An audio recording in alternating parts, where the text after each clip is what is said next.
customable and creative ways, which means that his Hey, everybody, welcome to the very first Raiders Last Call show. Sitting to my left is Chris for Raiders. And over there is Jeff at any_Booster Club. Let's start the show.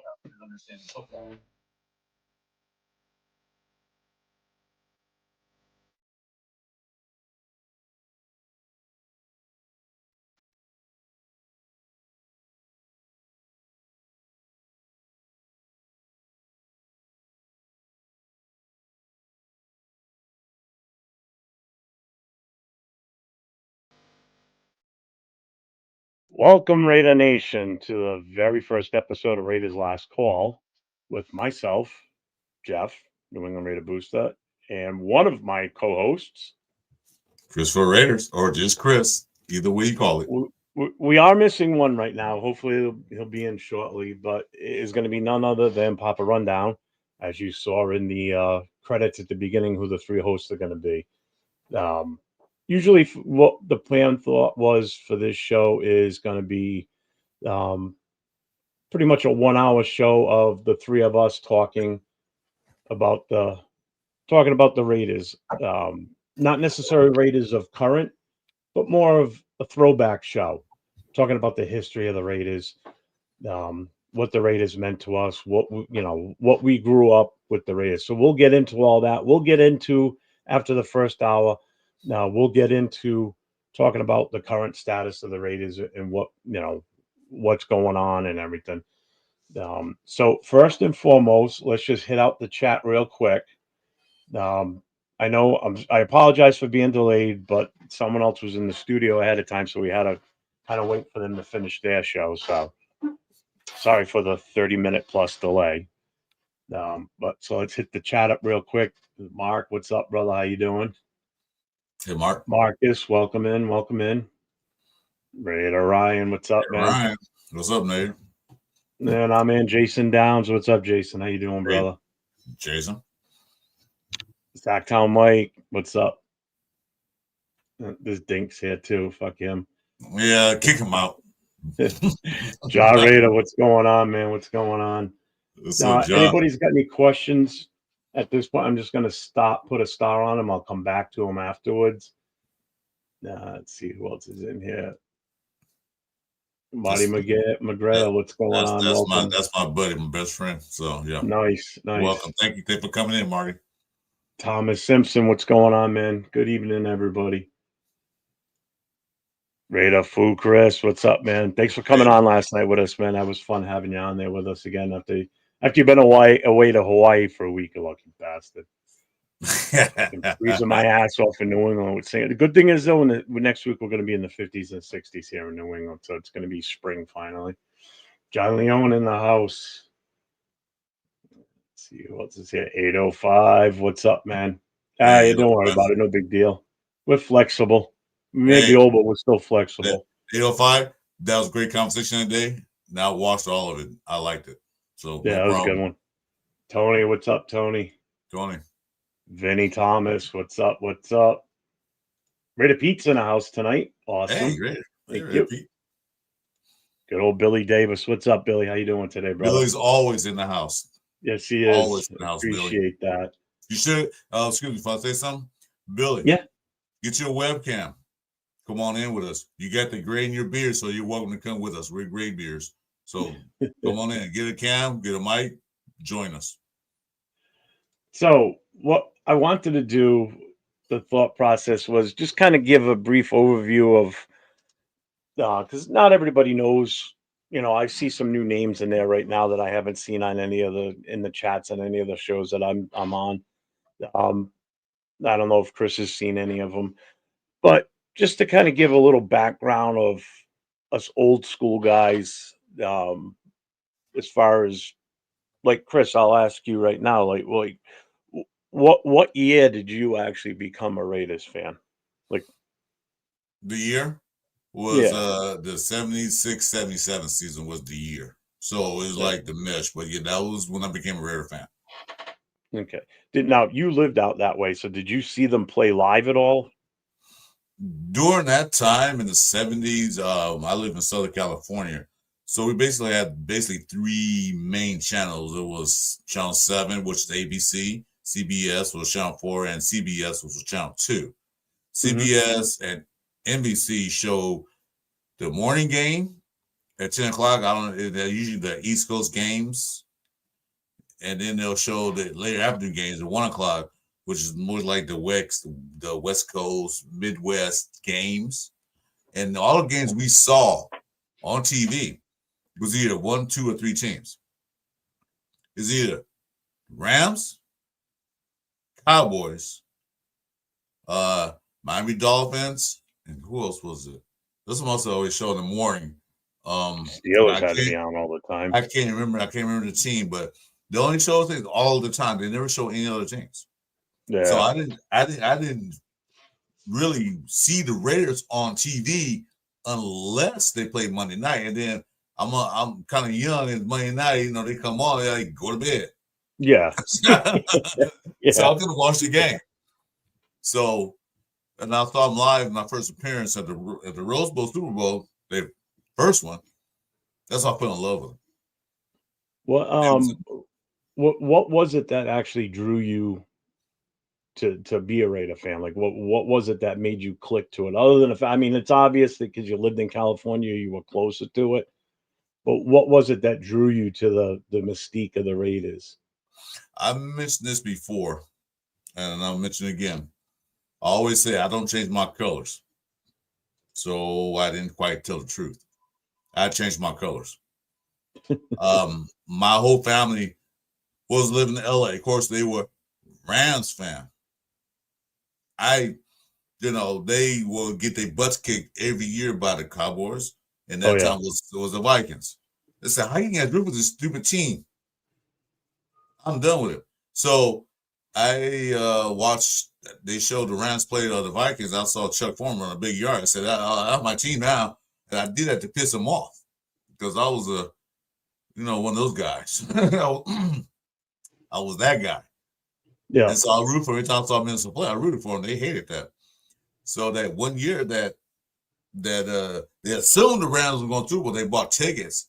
And this you guys know, Super Bowl in the 70s wasn't a big thing. It was big, but it wasn't like it is now. You know how much the tickets cost, Jeff, for Super Bowl tickets were at the Rose Bowl that year?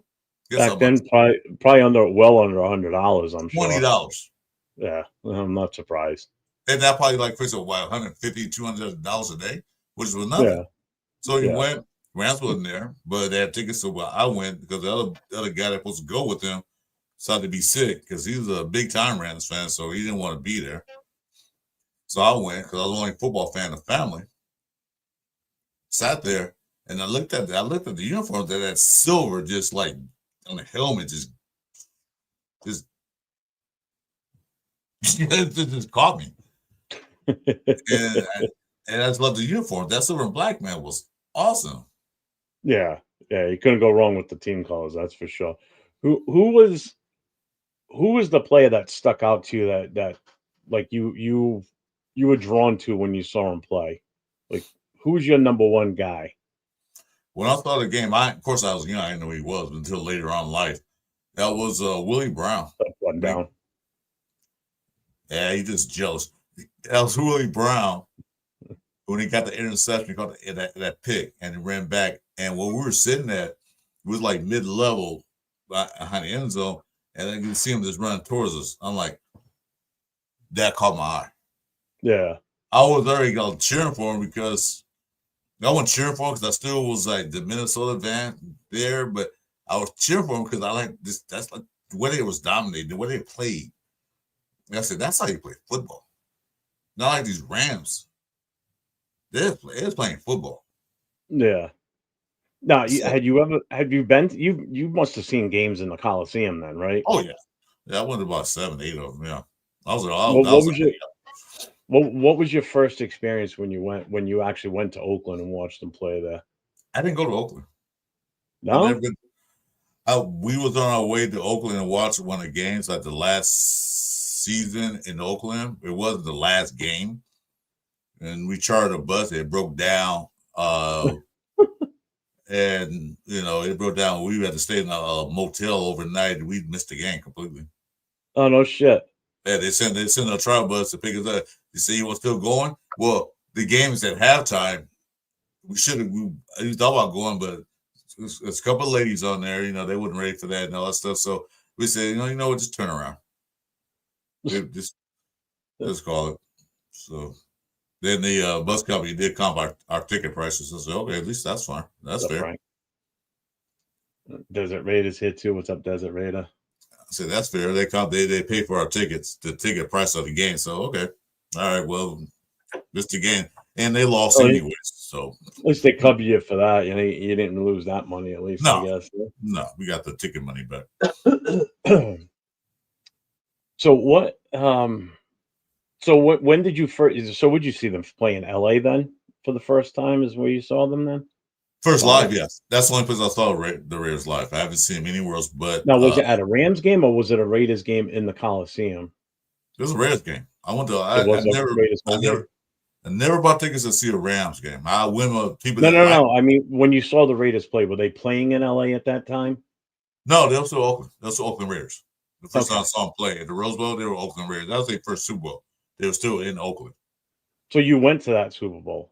So you saw that Super Bowl. Okay. Yeah, I saw Super Bowl. That's how we became Raiders. Awesome. I was there at the Super Bowl. That's why, because in Pasadena, which is only like 40 minutes away from LA. Yeah. So that's why first of all I saw Raiders live in the Super Bowl. Now I wasn't a Raider fan yet.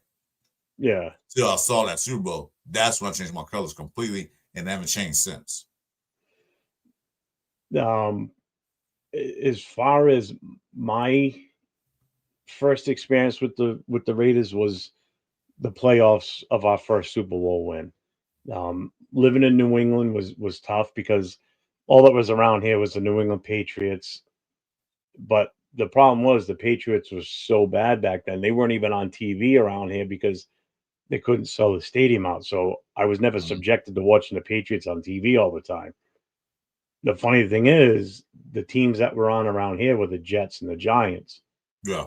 Especially the Giants, because before the Patriots became a team, the Giants were big in this area because they were the closest market to us. So it was always the Giants, but I never became a fan of any of them. But the year that we won the Super Bowl, watching the playoffs and seeing the Raiders play on TV, that's what did it for me.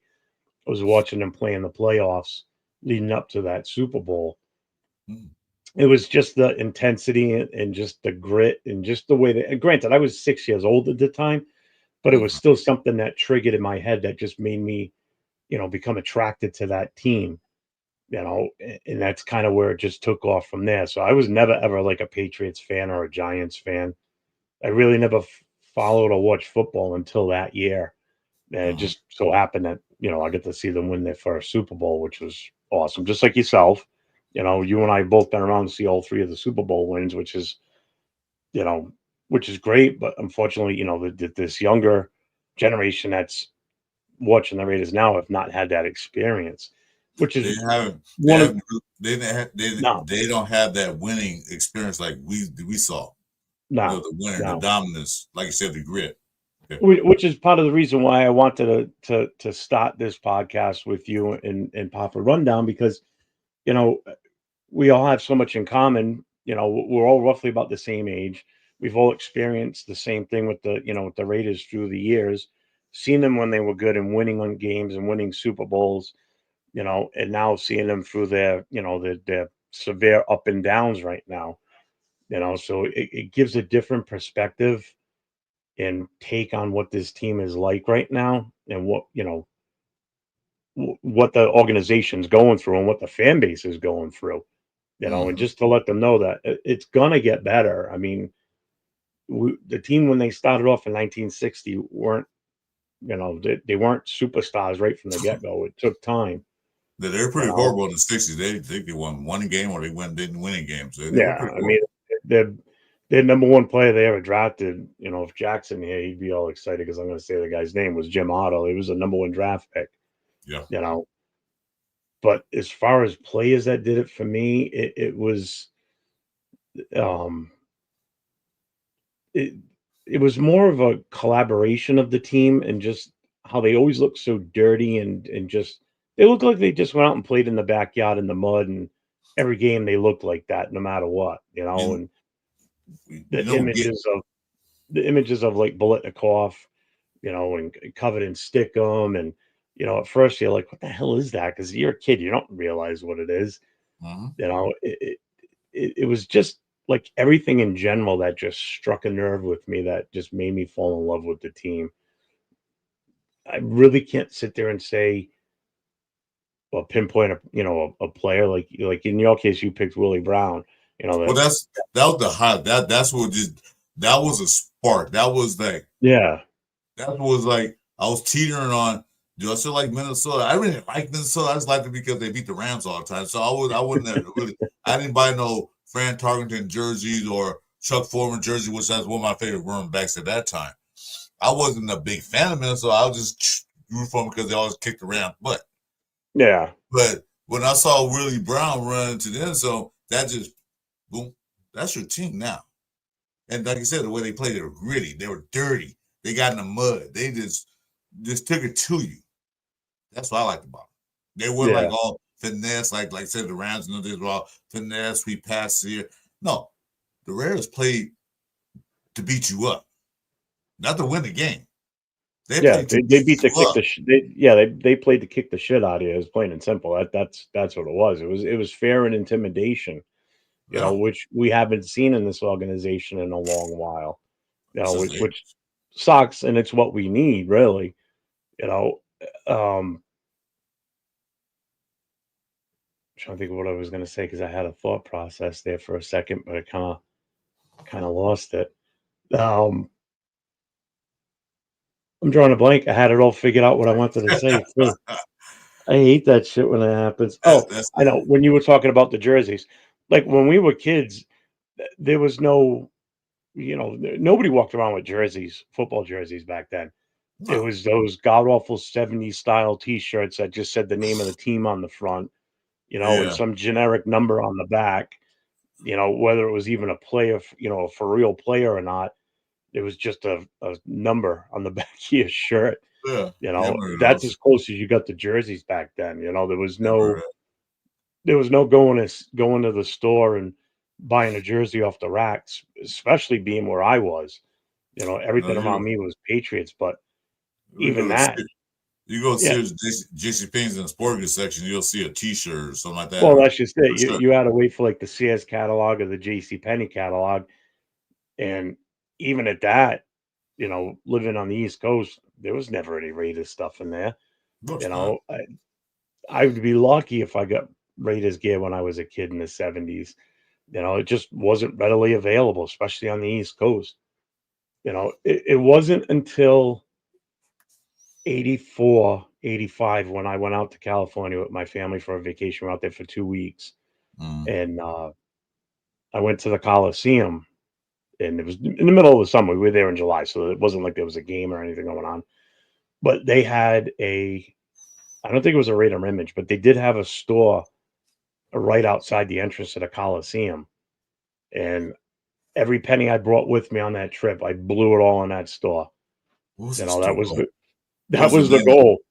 It was the name of that store. Yeah, it was like the rating images down, but it It was was. It smaller. It was. was small. They didn't have that much stuff there. Yep. I mean, I bought everything I could possibly get that had, Raiders on it, and I even brought back a couple of things for my best friend who was a Raiders fan too. Mm. And because again, we couldn't get that shit around where we lived, so it was like, I went home with extra shit in my suitcase because I went in there and spent every penny I had. You know, I was like, my mother was like, You're gonna spend all your money?" I said, "Yep." Yep. All right, you got no Mhm. more money the rest. I don't care. I don't care. I'm gonna look like a hero coming back with all this stuff. You know. Yeah. At that time, when they came to LA, I was a young father. I had my just had my first kid. Well, I had my first kid in '84, but I knew I was expecting, so I couldn't go out and buy a bunch of stuff because I had to save money because I'm expecting a kid and my first son, and trying to save up to buy a house for my first wife. Excuse me, guys, I'm on number two, and that's all I'm going. But So it was hard for me to, even back then when things were cheaper. I had a good job, but then just couldn't get it.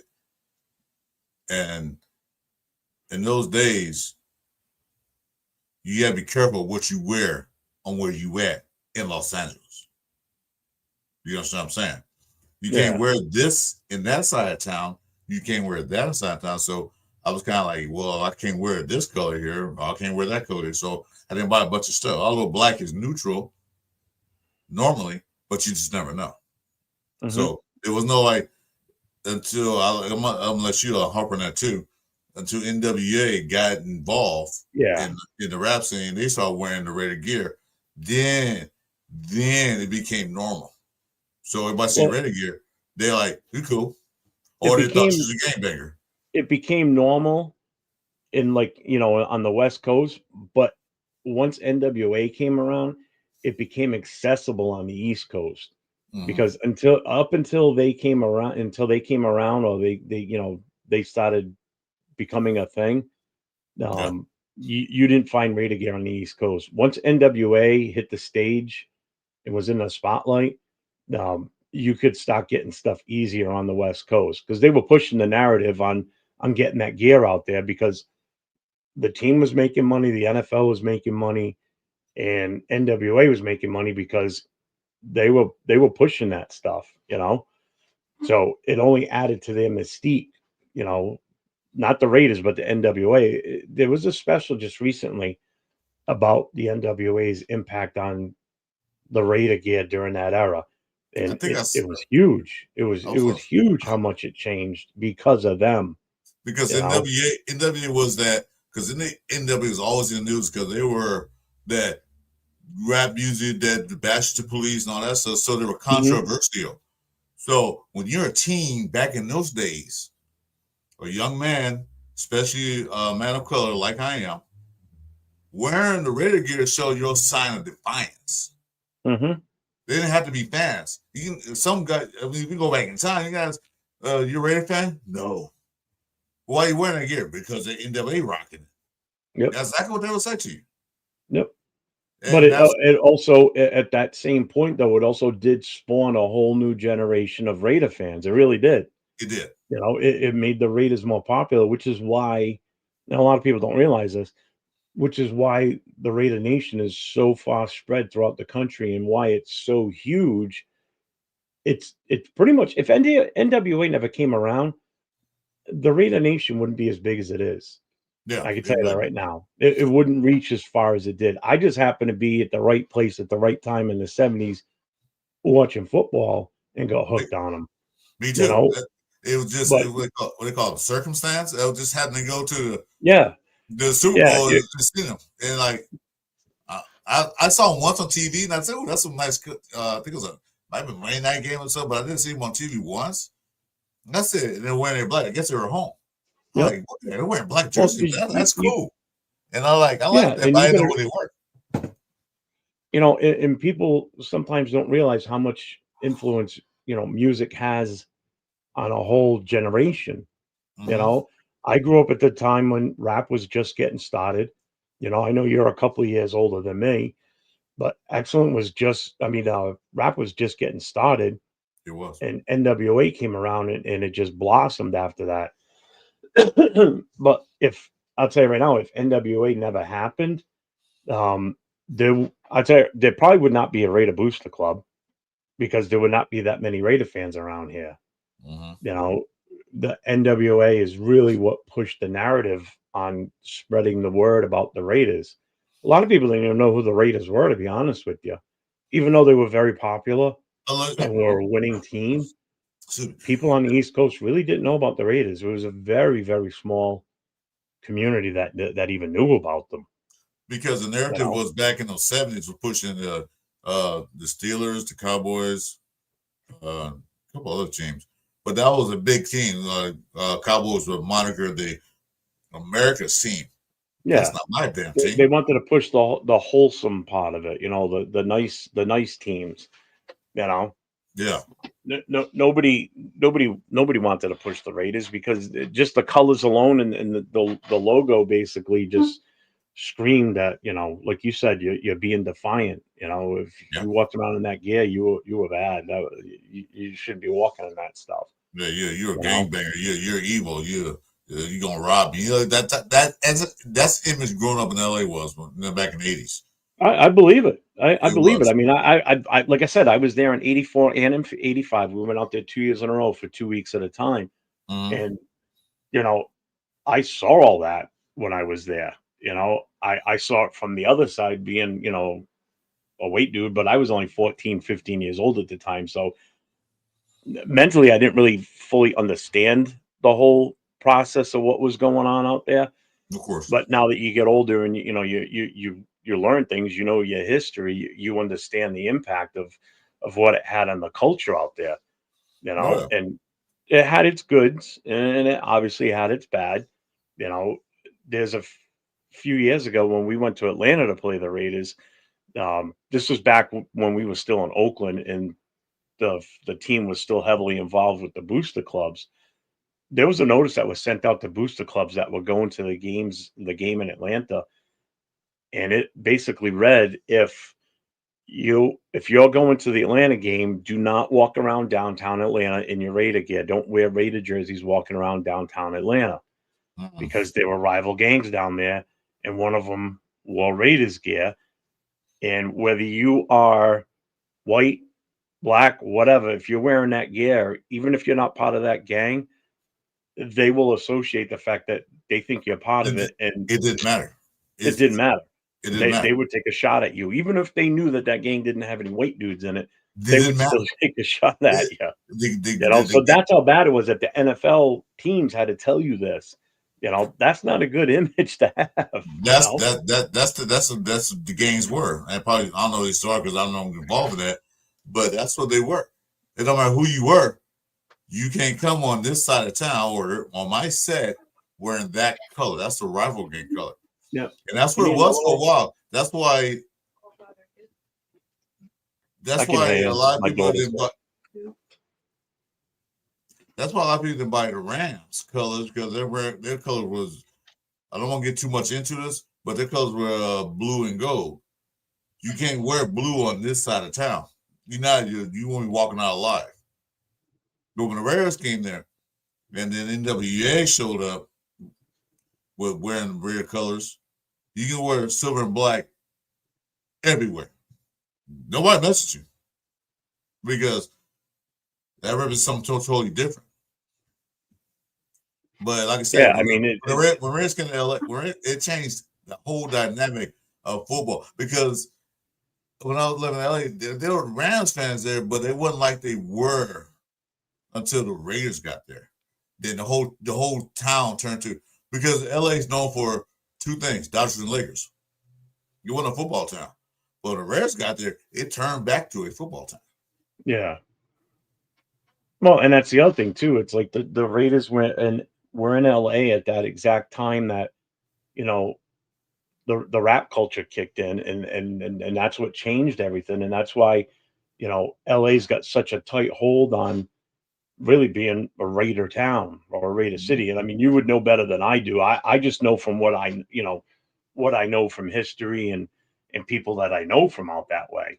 Like Yeah. yourself. You lived it. You knew what it was like to be there going through that time. I, You I'm know, gonna tell you, I'm gonna tell you how far the Raider.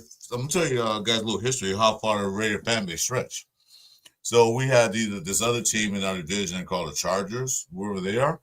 Okay, so when the Chargers, when the Raiders were in LA, we were kicking everybody's butt. Chargers were in San Diego. They had one good year, but we still was kicking their butt. Did you know? This the owner of the Chargers told the ticket office for the Chargers to not sell that many tickets to LA yeah, because every time they had a San Diego Charger Raider game, sold out. 70% Raider fans. 70% Raider. You look at the stadium, all black around, all the way around. don't sell smoke. Hey, Smoke. That's how much influence Step the back. Raiders had, and not just LA, Southern California. as well as Yeah. Northern California, Oakland, and all that stuff. So they pushed everything. And I've heard that before too about when we would go play the Chargers, they wouldn't allow people to sell their tickets to Raiders fans. Yeah. I mean, and how many years later, and it's still that way. Even when we go to LA to play the Chargers, you can see that there's more black jerseys in that stadium than there are that lame ass baby blue puke shit. Baby powder blue. I hate that color. It's just so gross. Well, the Rams was the same color, so the same color. Rams at least are a darker blue. The right there. Look at Frank Weber's blue around his F on the screen here. That's almost. It's pretty damn close to that color. It's almost like a Miami blue. It's gross. Yeah, not your thing, Frank. The Chargers colors. Nothing personal. God. Yeah, silver and black was neutral. Actually, the first uniforms weren't even silver and black; they were gold. They were black and gold. The original one was gold. They were almost like Pittsburgh colors. The original one was gold, and I didn't see that because it was in the '60s, and I wasn't born yet. But I got a history question for you. See if you know this, Chris. You know when you've seen the throwback uniforms recently, like say the Broncos and the Steelers, and they have the vertical stripes on their socks or the horizontal stripes, plus the stripes on their jerseys going either up and down or straight across. Do you know what that meant? Man, I know this. There's a specific reason why they were in that, why they were designed that way. I know this. God damn it. Does anybody in the chat know why that was? I know this. Why the old uniforms had stripes in different directions on uniforms? Oh, I know why. Because they show the games on the TV, the black and white. They couldn't tell what color team was, so they wear this team wearing vertical, this one horizontal. Yep. That's what it was. Yeah, you could tell what team was wig, and they didn't have the logos really on their helmets. No, their logos were pretty much almost non-existent at that point, and if they were very basic and dull. But yeah, the stripes on socks and jerseys were because of black and white TV when they first started televising games. People couldn't tell who was who, because there were no logos on the helmets, and it was the black and white colors. You couldn't tell what team was what. It was pretty cool when I found that out. Right, that's interesting. I didn't know that. Ask you question. I got it. Well, because when they would do the throwback games a few years ago, and they would come out in those god awful jerseys and socks, I'm like, what the fuck are they doing? This is disgusting. And then someone explained it, and I'm like, okay, that makes sense. I get it now. I knew what it was because they couldn't see. They know who's who. What's up, James Furpa? And that the numbers were they were really small, so they really can't say a number. They'll say number 5, number 4. They announced that it was the test mark. They didn't know. Yeah, if that's the only other way you would know what team was what, it would be by the number on the jerseys. Let's see. Oh, you might know this. When were they the seniors? Was that our first year? What was that? The seniors. They didn't go by that name. Oh, what they did. That was in the early 50s, the late 50s, before they were out.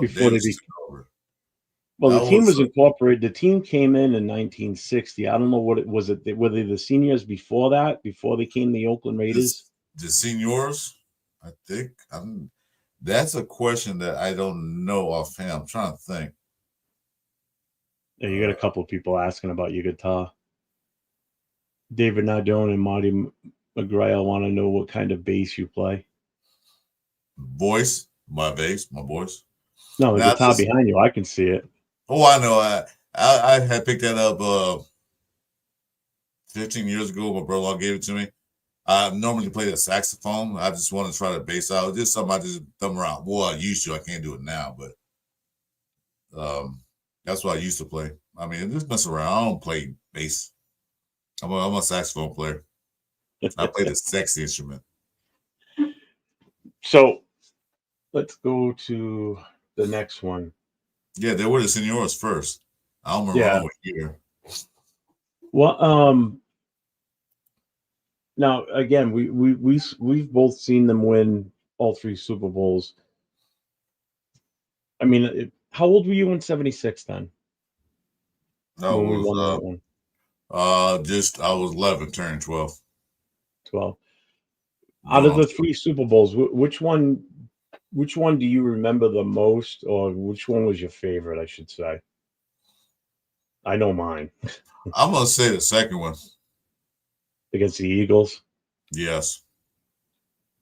The third one was awesome, but the second one just really just the first one I was young, so I really didn't understand what was going on. Really, Yeah, same with me. I was only 6 years old at the time, I so I mean, I still remember it, but I knew to me it felt like it's a regular football game. It felt like a Super Bowl because at that time it wasn't a Super Bowl. You know, it was a Super Bowl, but it wasn't a Super Bowl like it is now.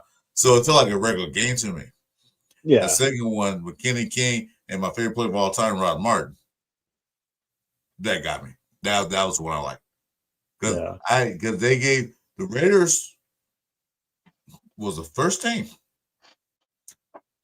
as a wild card to win a Super Bowl. So they came from the depths, came up Hmm. and beat the team that they said nobody can beat. That's why I like it so much. Yep. They gave Raiders no shot. If I remember correctly, I think the point was like almost like 9 points, 9 to 11 points, point spread that the Eagles going to blow them out. Didn't Well, happen. that's what was supposed to happen in the '76 game against Minnesota too. We Yeah, weren't supposed to win that game. We technically we shouldn't have won that game based on how Minnesota was that season, yeah. and we just went out there and smacked them in the mouth. Like you rewatched that game, and it's pretty impressive how we handled them. You know, We, we we took supposed that to team and just crushed them.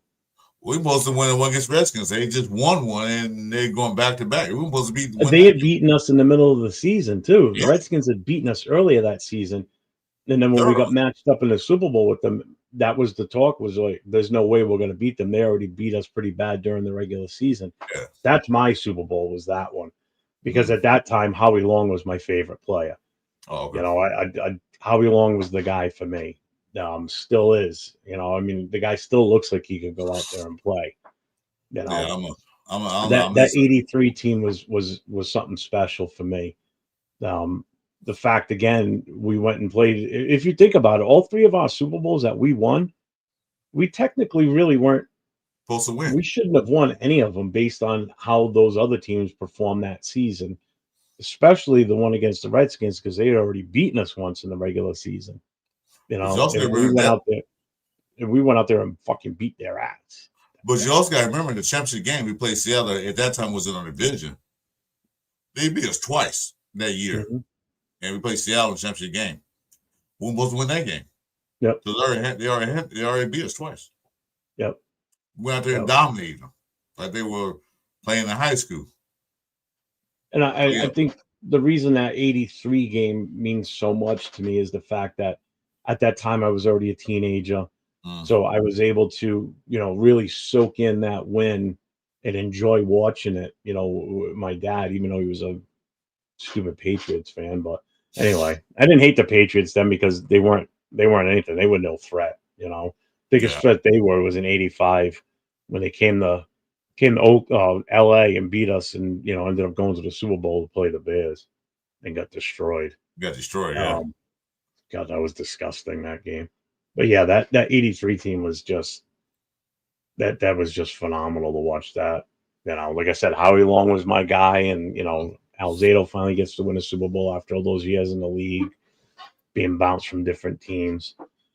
Um, it just it it just bums me that it's been that long. If you think about it, I mean, it's been 40 something years since that Super Bowl. That's three-quarters of my life. I can't wait I though. mean, I'm going to be 55 in another month or two.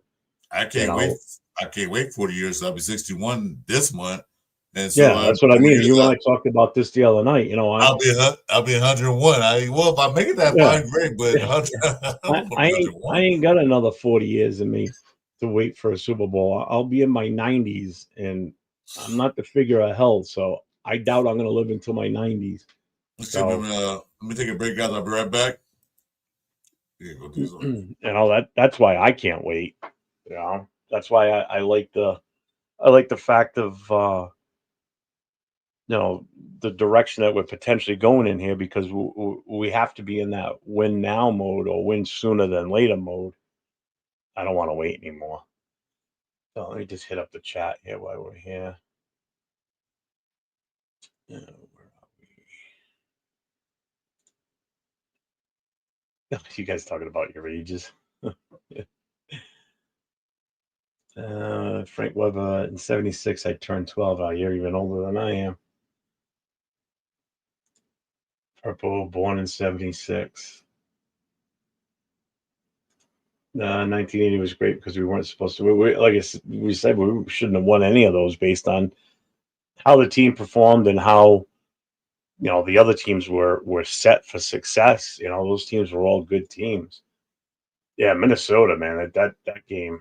If you rewatch that now, it's incredible. 1983 means a lot now because that was the last time that. Yeah, it's true. That has a lot to do with it too. YouTube was showing the Raiders Super Bowl wins. Awesome Sorry games. Yeah, the games were great. Sorry about that. Later, James. Thanks for stopping in on your break. Hey, James. Thanks. When does he work? He seems like he's always working. Yeah, it seems I was taking a break. That's what I'm saying. He's always on a break. every time we're on live, he's working and he goes on break. I'm like, I'm on break. And they're around that. He's working. Does that mean his wife's putting him to work or something? Because he's always having to do something in the house. She gives him a 10-minute break to watch YouTube, and then he goes back to doing that. I guess so. Like, you can watch his YouTube, not watching my stories or my channels. Get out of here. So Ray P says they never took any snaps as Minnesota or as the seniors in the Bay. The concept of Raiders won and the gold and black was just because they had to borrow local university. Actually, that I didn't know. Okay. Thanks, Ray P. Schooled me on that one. I didn't know that. That's awesome. Thanks, Ray P. I didn't know I did. I know that name was the senior. I didn't remember seeing him playing the game, but yeah. Well, I was young then. I wasn't even born yet. There's reports guys holding on to something Raiders that will look to try. Oh, I'm not talking about that stuff right now. We'll get to that. Yeah, we'll get to that. There's a lot. There's a couple things I want to say. Next month. Time for another. Oh, Jesus. You know what? That's right. You did say that. What's up, Barney? How you doing, brother? Okay. Nothing wrong with that. At least you can work. I can't. I'm medically retired. I can't do anything. So let's skip over to this one. The legacy of Al Davis. For those of you that do know this, some of you may not. Some of the younger guys may not know this. Al Davis isn't from the West Coast. He's originally from the East Coast, where I am. He was actually born in Brockton, Massachusetts. I'm sure some of you have looked up your history and know about him. So he was born in Brockton, which is about 40 minutes away from me. It's just south of Boston. But he grew up in Brooklyn, and then they moved across the country. So his origins don't start in California. A lot of people think he started in California, but he started here on the East Coast and made his way out to the West Coast. Without Davis' attitude, attitude, you can tell he came from the East Coast. He had that shoot my language chat, don't fuck with me attitude. Oh yeah. That really West Coast people don't have that at that time. Don't have that personality. No, they're too laid back out there. They were laid back. He said, "Hey, get the fuck away from me." He had that attitude. So I already knew he was from East Coast anyway. I didn't know exactly where, but I knew he was from the East Coast. Well, and that's why I think he was able to rule so many things or be involved in so much with an iron fist, because nobody dared talk back to him because they were afraid of him. Yeah. He came with that gruffness from the East Coast, especially being a Brooklyn kid. Coming from New York, growing up on the streets in Brooklyn. I mean, that's no easy task in itself. Just being on the East Coast is a pain in the ass. The weather alone will harden you for the rest of your life. It's like very little will get to you. and I almost had that same mentality too. Like I don't let shit get to me. It happens. It happens. What the fuck you gonna do? You know, just don't do anything to me personally because then you're gonna deal with me. You But know, most shit I just let roll off my back. I could give two shits about. You know, but he had attitude. I'm gonna do it my way. Don't fuck with me. Attitude. yeah, This is what I'm yeah. gonna do. He had his vision. He had his vision. He did adapt it from. I know Raider Pete just said it. He did adapt it from a lot of it from how the Yankees were because they were basically a no nonsense team during that era when he was growing up. Yeah, You know, exactly. the Yankees were the shit back then. Nobody fucked with them. You know, they walked with a certain swagger, and he brought that. You know, to the Raiders when he took over the Raiders. He instilled that swagger in his players. Yeah, they weren't great when they first started. No team really is. You know, No, no. yeah, he did have a definite distinctive voice too. He had that mix of that New England, Massachusetts, area like around where I am, and that New York uh, accent. So he definitely had that. He had You that. could He had hear that. it even as he got older. You could hear it in his voice. The way he He had that talked. voice that he had that commanding voice. When he talked. Yeah, You can have a crowd like I'm gonna give an example. You have a crowd of 10 minute or 15, 20 minute room. You can everybody can say something, but when Al Davis spoke, everybody can hear him speaking over everybody yeah. else. He had that Might voice. not. Some people might not remember this, Chris. I know you will. Remember those old TV commercials, E.F. Hutton? All the way. Yeah, yeah. When E.F. Hutton talks, everybody listens.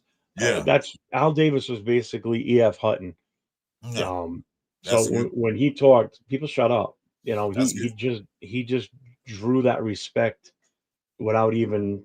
He didn't even have to say anything half the time, and people would just totally respect him just by looking at him. Yeah, it's hard. It's He everything just about him was people, and it's funny because he's such a small guy in a way. Like there's this story Howie Long was talking about before, where he said to Howie, he goes, I could still take you.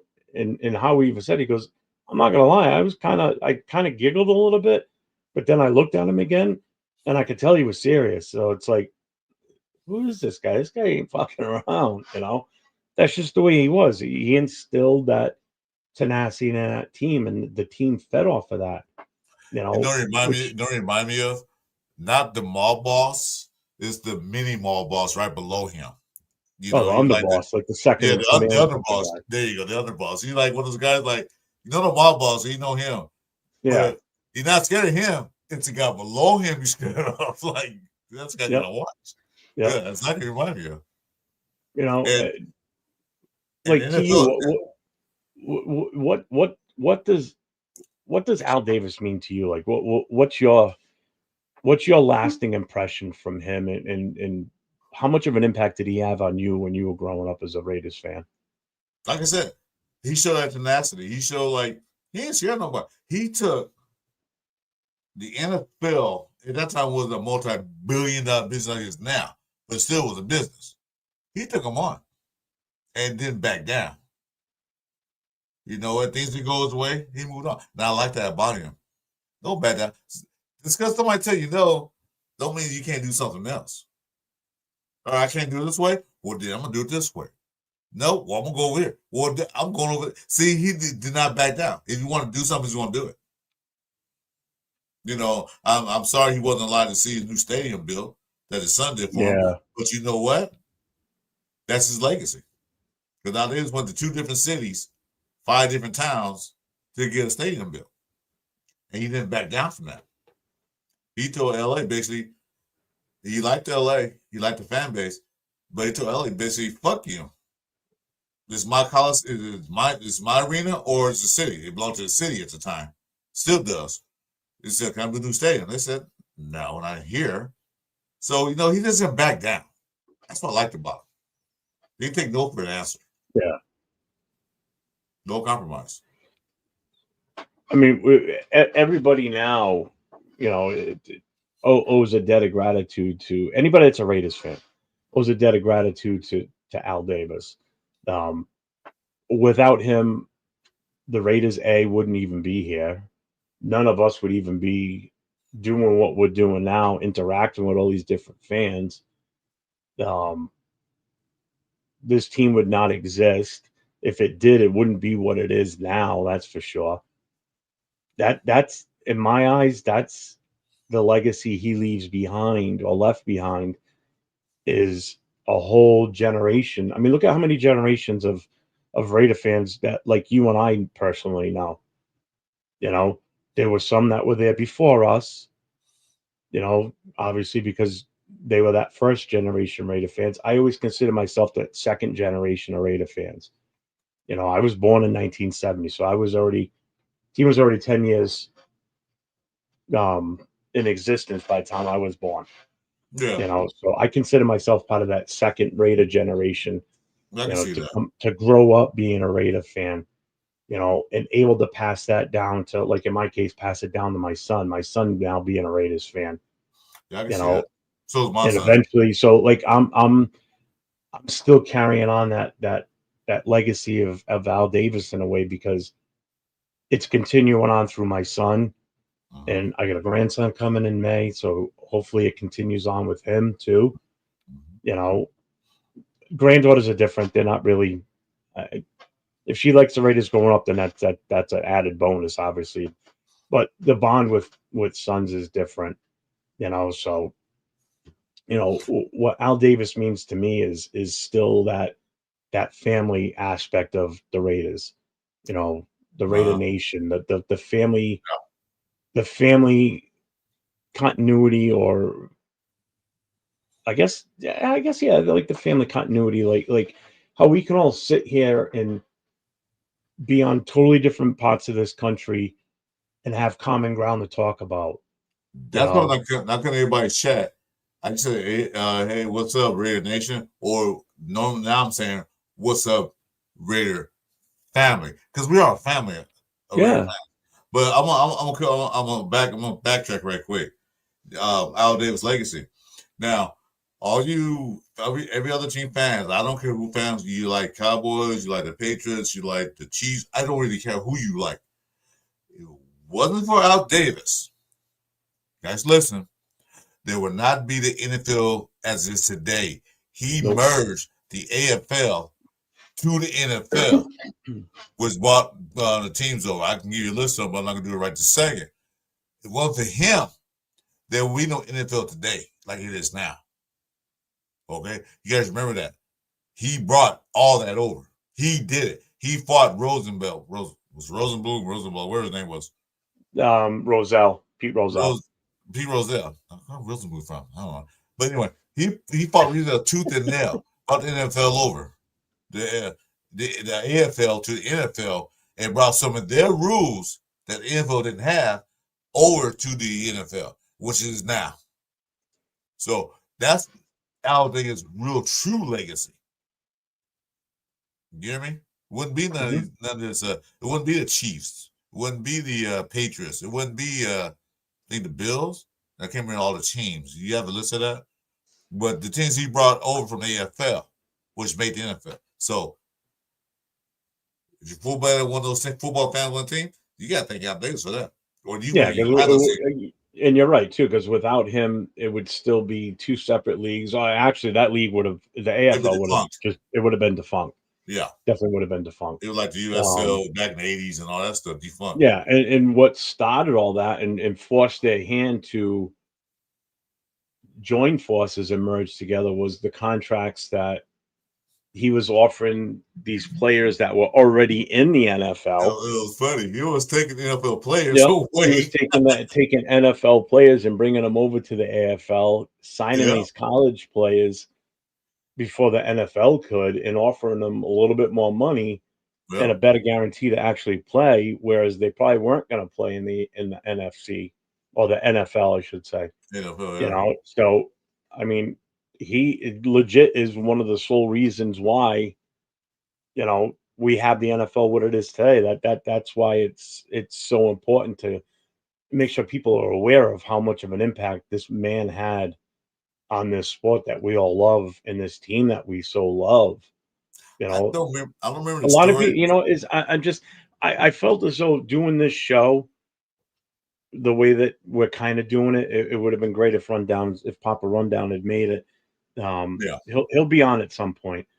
Yeah. But with the three of us talking about it, it's a breath of fresh air instead of talking about and getting into arguments about why we should draft this quarterback and why this running back's better, and no, we should get this defensive tackle. No, we need that running back. Oh, I can't believe we hired that coach and all the other bullshit that's going on during the off season. This is nice to have this conversation like this about the Raider history going back to when you and I were kids Mhm. and sharing these stories and our thought process on the Raiders with other fans in the chat here that don't know our history as far as what made us Raider fans, why we're so passionate about this team, you know, why this community that we're part of now with these content creators and these chat fans, and why it means so much to us, because I like talking Raider football, and I love talking about the old days too, because those are fun times for me, as Yeah. I'm sure they are for you too, Chris, because I had it's we're those not memories. experiencing that right now. It's those memories of it where now, like lately, not the past 2 years, I'll wear a red hat. You don't wear red hats, but I'll wear a red T-shirt. When I go to a store, Walmart, whatever. Oh, I feel sorry for you. Why? Because you're a Raider fan. Don't feel Yeah, sorry for it's like, me. motherfucker, don't feel sorry for me. Don't feel sorry for me. I feel sorry for you because you're not part of our nation. That's what I'm start saying from now on. Yeah, You well, know? that's not, I feel sorry because you're not a Raider fan. But it's see that, and then when back in those days, you can walk around, people get like, "Ooh, you're a Raider fan," to get like a little more respect. Now we get the respect, and I'm Now sick. they look at you and go, "What the fuck? How are you a Raiders fan? They suck." I don't care. I've been a Raiders fan since I was a kid. It ain't changing me. It's in my blood. I only It's changed one tattooed time. all over Not to, my arms. I'm not going anywhere. I only changed that one time, and never look back. But I got tired of the disrespect. But that's soon gonna come to pass, pretty coming up. But I don't want to talk about that. But that's not the topic. Hey, what's up, Afakasi? What's going on, brother? Hey, because like you know, they got people in the chat that have been Raider fans. Some might be longer fans than I have been or you have been, and some that's been Raider fans that long. What's up, We just want Paul? to tell you. We just want to tell you what it was like when the Raiders were dominating the NFL. The Raiders had the best Monday Night Football record of all time for a long time until things got shook up. And Arnie's right here too. Plunkett, Lester Hayes, and Tatum should all be in the Hall of Fame. I can tell you right now, I don't see them ever putting Jack Tatum in, No, and you it's put all Jack because Tatum. of that. It's all because of that hit. It's gonna come back to that, even though it was a legit hit. The Daryl Stingley You hit. know, it wasn't a cheap shot. The Daryl Stingley paralyzed him. Lester Hayes, yeah. Plunkett won 2 Super Bowls. I don't see why he's not in the Hall of Fame. Because he doesn't have the stat line or the longevity in the league. That's what it's going to come down to. Yeah, that's what I'm saying. Because of the stat line, he wasn't the greatest quarterback in the world, but he led the team to a Super Bowl. Yeah, and you're right, Frank. And that's the other thing too with the AFL back then. It was a definitely more exciting aspect of football. It was more of a scoring league. It was more of a passing league, whereas the NFL side was still kind of blah, and it was built on running the ball, and the AFL was a completely different breed. I mean, the whole game changed once the merge happened because there were some NFL teams that couldn't keep up with some of these high flying AFL teams. Like the Raiders, for instance, we were always, when Al Davis was around, we were built on speed.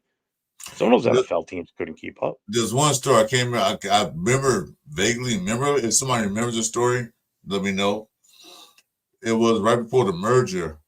It was this quarterback out of, let's say, I can't remember exactly the story, but I remember hearing about it.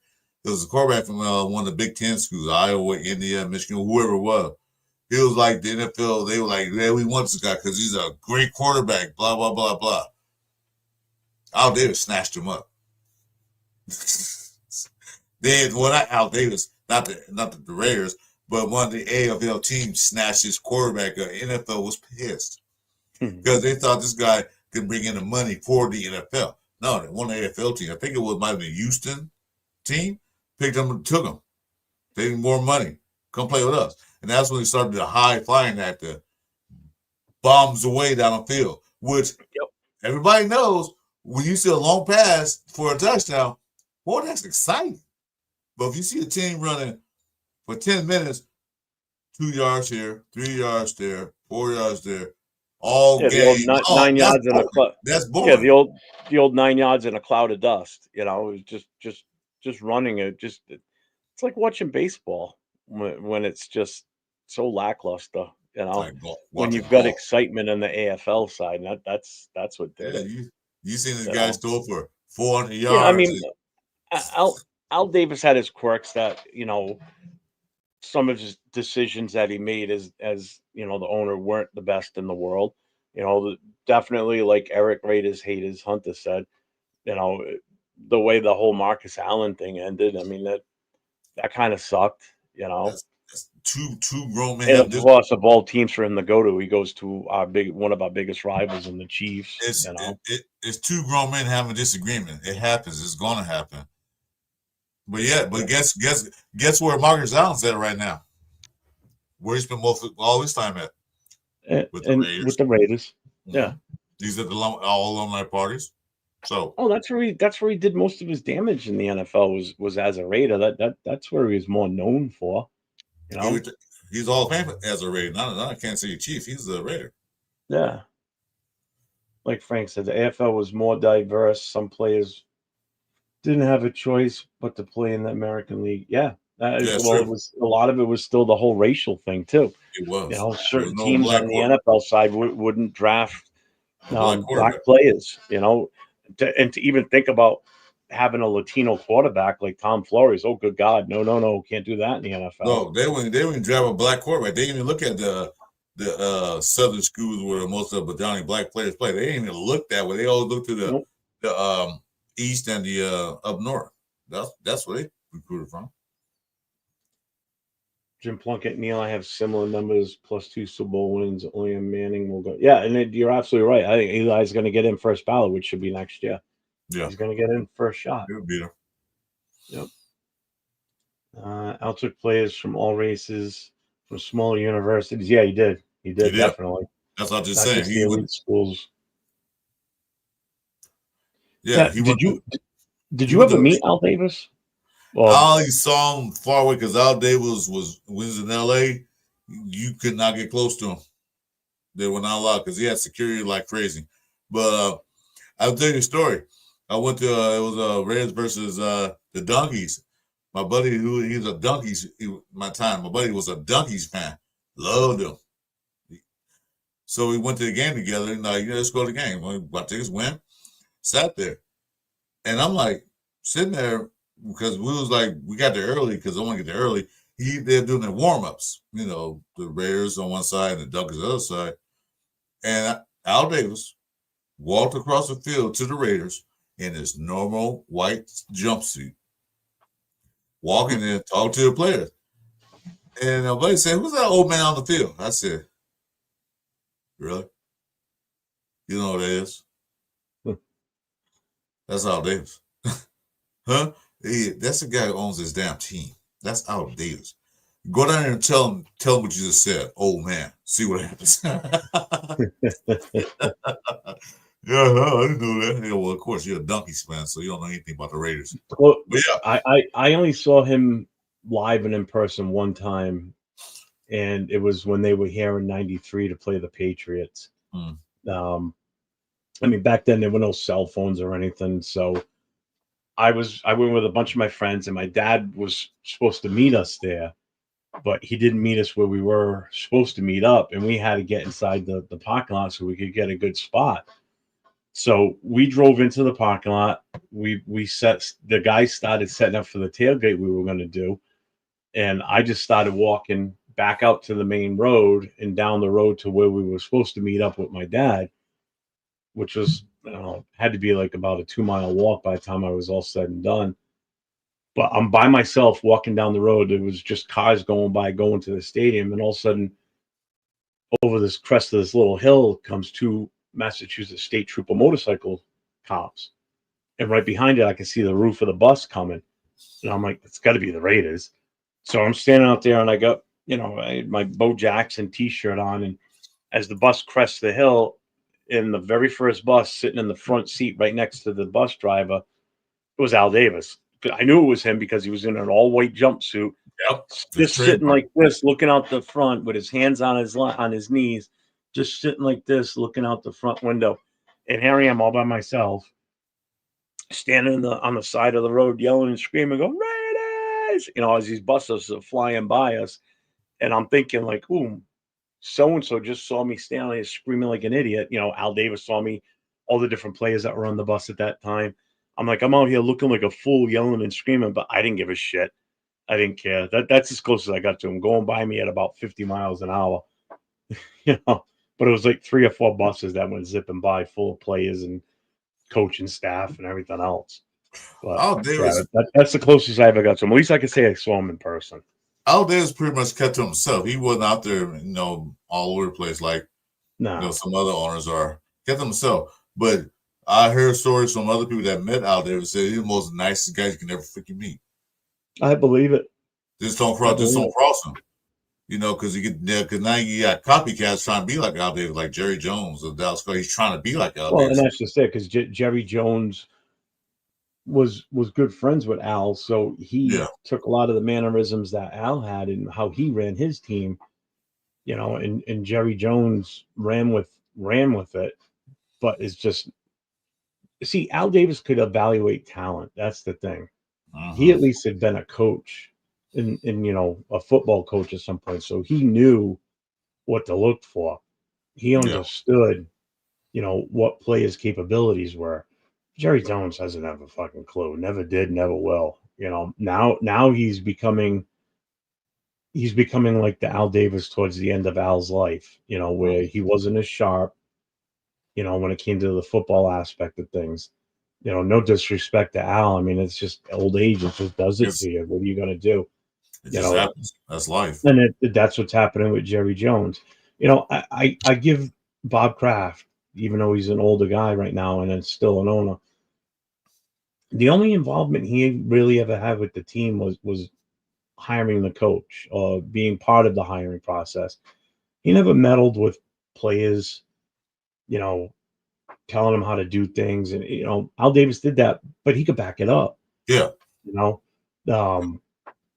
Jerry Jones would do that, but he couldn't back it up. He would have won a few more Super Bowls if he would have left Jimmy Johnson alone, first of all. Exactly. If you let Jimmy Johnson there, they're going to win a lot more. Let the guy coach, and that was the thing with Al, too. Al had a very short trigger or short fuse when it came to head coaches, except for a couple. There were a few that he would give a little extra leeway to. But he was very short when it came to certain coaches. Like Shanahan didn't last. Kiffin didn't last. Gruden. The second go around without Shell didn't last. Gruden, same thing. Gruden's first tenure here, it didn't last as long as we wanted it to, because I think we were going in the right direction for sure. But that direction I want to go in. He didn't like. It just had a bad falling out. Next thing you know, in the middle of the night, he's traded to Tampa. And that's the other thing. Al Davis was very decisive in what he did. And he would make very quick snap decisions. Like the whole moving the team from LA back to Oakland, that was like a middle of the night move. Next thing you know, trucks are packed up and they're out of LA. They're gone. It's like I woke up in the morning, like Raiders are moving together. They showed the buses and the trucks, like, what the fuck's happening? It was a legit middle of the night move. Nobody knew what was happening. And all of a sudden, LA's basically told LA, fuck you, kids. All of a sudden you see him reports that they're moving back to Oakland, and that was all because that whole Irwindale thing fell through. Yeah. I think someone said it. I think Nate said it. Where they were going to build the stadium, the hole's still there. It's still there. It's still there. Yeah. It's actually still there. And that was what, 40 years ago? Oh, it's still there. 30 years ago, 30 something years ago, They still never did anything with it. Because LA didn't want to give any money up to Al Davis to build a Yeah. stadium. What's up, Jay? Hey, salute, Jay. So basically, it said he's like one of those. Some people in the chat might know how this works. You know, you rent an apartment and you can't pay the last month's rent. What do? You move out in the middle of the night, so the owner can come knock on your door for the money. So that's exactly what he did. That's how I'm out. Yeah. See.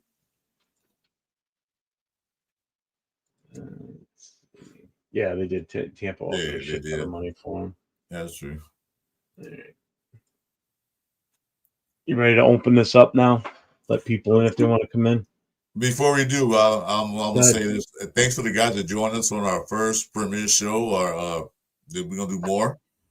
Please like and subscribe to Chris Ford Raiders on YouTube. Also subscribe to this guy over here in the underscore Beard Booster Club. We appreciate it. We'll try to build a channel and do more of these. That's all I want to say. Let's open it up. We're make sure you guys hit the notifications too, because especially for this week coming up, it's gonna be busy.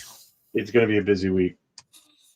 Okay, while you doing, I'm gonna cut my screen. I'm gonna take a smoke break right quick, guys. Sorry I spoke, but I do. For it.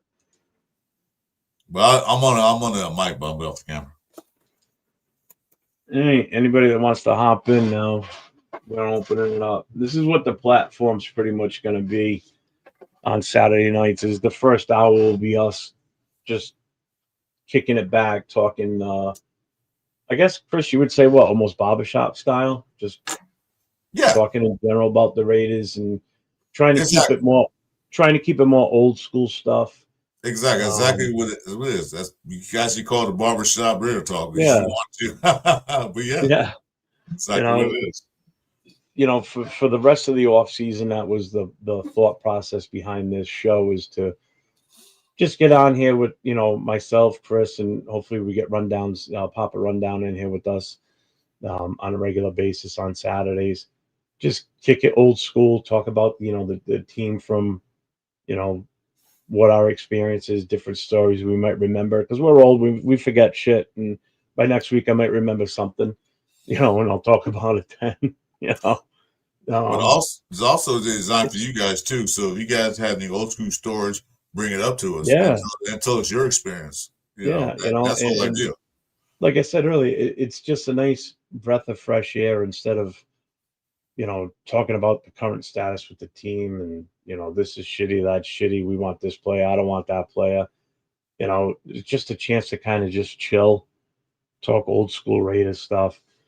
Once we get closer to the season, or once we get into the season, wanted to shift gears a little bit. So it'll still be us talking old school stuff every now and then, but it'll be more of us talking about the game that's going to be coming up. Like, so that's why it's called The Last Call, because we look at it as this is going to be the last chance for fans to, you know, the chat and everything, to pull up and talk about the game that's coming up the next day, you know, because there's usually no shows on Sunday except for like live watch parties, to talk about your thoughts and your thought process and feeling for the game that's going to happen the next day, you know, and then the following week we'll talk about the game that was the week before, and then we'll talk a little bit about the game that's coming up and give our input and take on what's going to happen. Yeah, because I figure the first hour is going to be pretty much what we just did, mixed in with a little bit of talk about the team, you know, for the game. And then we'll open it up just like I did now. I posted the channel, the link to come on in. Anybody that wants to come on in and get on camera, you know, put your voice to your words, you know, instead of typing, come in here and chat it up with us. And when I first met you, we started doing live together, and you had called and mentioned, "Hey, Chris, how about just do a show talk about old school?" That's a absolutely great it just finally came to fruition. You know, we finally got that opportunity now. Yeah. You're welcome, Frank. I hope this strikes a nerve with everybody, and you know, we got a good following with this. You know, like I said, this is the first episode. I spent a good chunk of the day today trying to work up artwork for it, and, you know, the intro and outro, and I'm going to tweak it a little bit more here and there, but um, I really want this to hopefully be, a successful show.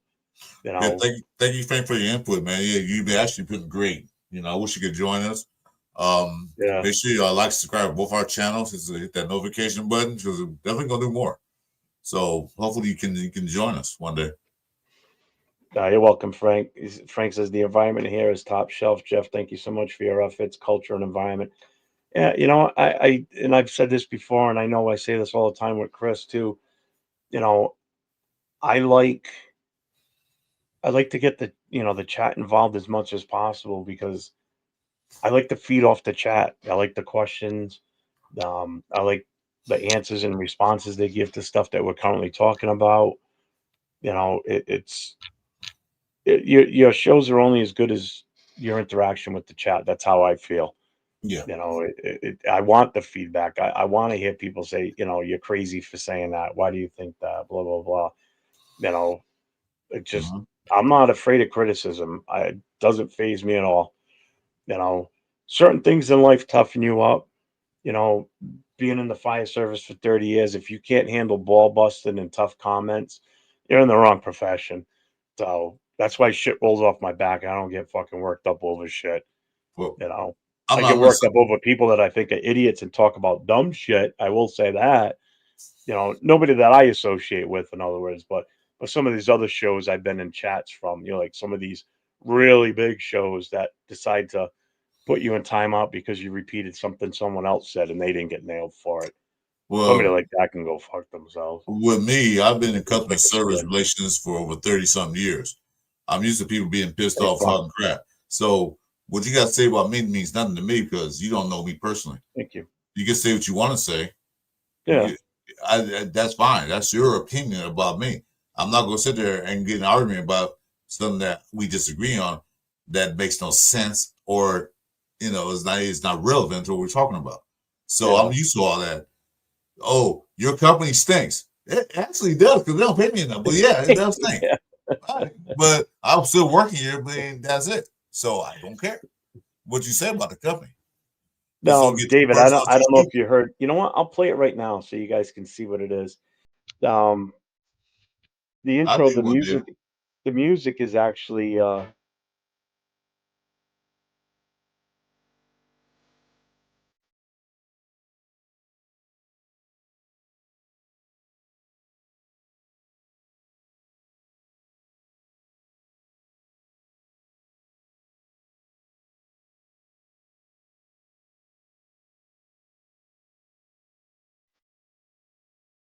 Hey, Dave, I need to yeah, make the, a the call. the Him, music is basically, yeah, it's go pretty on my much what it is. go It's on the my channel audio. and hit me on IG and send me a message. You can write me a thing. So I'm gonna need one pretty soon because I'm gonna start working on my channel too. Because it's just about barely a month. Well, it's a little over a month old. So I'll take one from you. Appreciate that, man. Thank you, buddy. Yeah, 805, you're right too. I mean, these, I do feel bad for, people that are just recently become fans of the team, meaning like in the last like 20, 25 years. You know, yeah, we had that short little run at the beginning of the 2000s, you know, but just as short as, it was short overall. Like it didn't Awesome, last more than a couple of years, and then we were right back to Crapsville again. awesome, Dave. So it's been a It's been rough. it's been, yeah, it's been It's rough. it's been hard.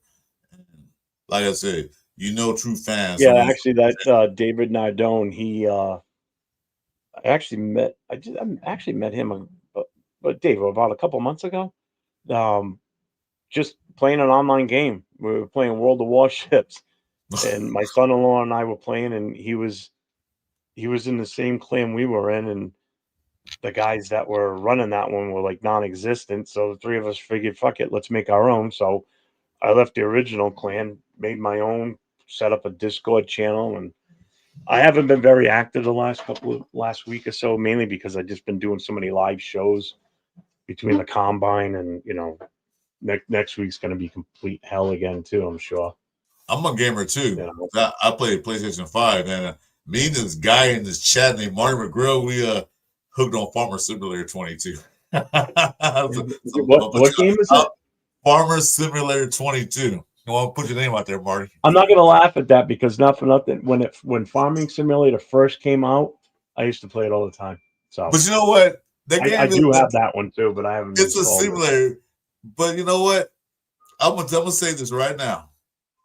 They show the steps on how to farm and stuff. I didn't know all that complication of farming. Oh my God, it's insane, isn't it? My hat goes off. It's a simulator. My hat goes off to anybody here that was a farmer or is a farmer or thinking about getting into it. I thought you just put the seed in the ground, put water on it, and that's it. No, there's a lot to it because they try to do it exactly the way farmers do it. So I'm like, God, they got to do all that. So my hats off to anybody that's a farmer or been a farmer or knows a farmer. Hats off. Yeah, Javed, I appreciate that, man. That you have no idea how much that means to me. What you just said. That hard work is to feed the world. You know, that's you're feeding the world. That takes a lot. I appreciate it. Yeah, Javed, that means a lot what you just said there because that's the way I want to come off, and I'm successful at it. Then if that's how you're receiving it, then mission accomplished because that's how I looked at it, and I know that's how Chris looks at this too. I don't know if it's just the old fatherly instincts and grandfather in me that I want to spread what I know about the team and about the history, and I might not know all the intricacies on certain players names, and like 805, if you want to know anything about game film and breakdown and how this player looks out of place, and you go to his channel. You go watch his stuff when he does breakdown of films with Severe and Chris from Protect the Shield. You want to learn something on breaking down film and fully understanding just certain positions, go watch his stuff. Because his shows when he does that, they're the best ones out there I've seen. And I'm not just saying that because because of the interaction I get with him doing other stuff. I mean it. That's my takeaway from when I watch his stuff. I feel as though when I'm done watching those shows, I feel educated and I learn a little bit more from it. Just like I hope people feel that same way when I do stuff like this. Like I can get on and do the other shows I do during the week where we just talk about what's going on and our personal takes on things. I like stuff like what Chris and I just did tonight. I don't know your feeling on it, Chris. I don't want to speak for you. When you brought the idea to my attention, I jumped off the couch, man. I don't jump that high no more. I like that is because there's no show like that now. All the shows are great. 805 show is awesome. I love it. Everybody else, all the content creators we deal with, all the shows are fantastic. But nobody talks about the history, the old school, what the river's like, and what we're missing. We don't have that. Yeah. John, it's like father giving their son history so that they can pass it on to their grandchildren and the next generation. Exactly. Yeah, I mean that's just the way I feel. Like that's I'm passionate about this team. I mean, I legit wear it on my sleeve. My whole right arm is all Raiders. I mean, it's tatted all over me on my arm. I am extremely passionate about this team.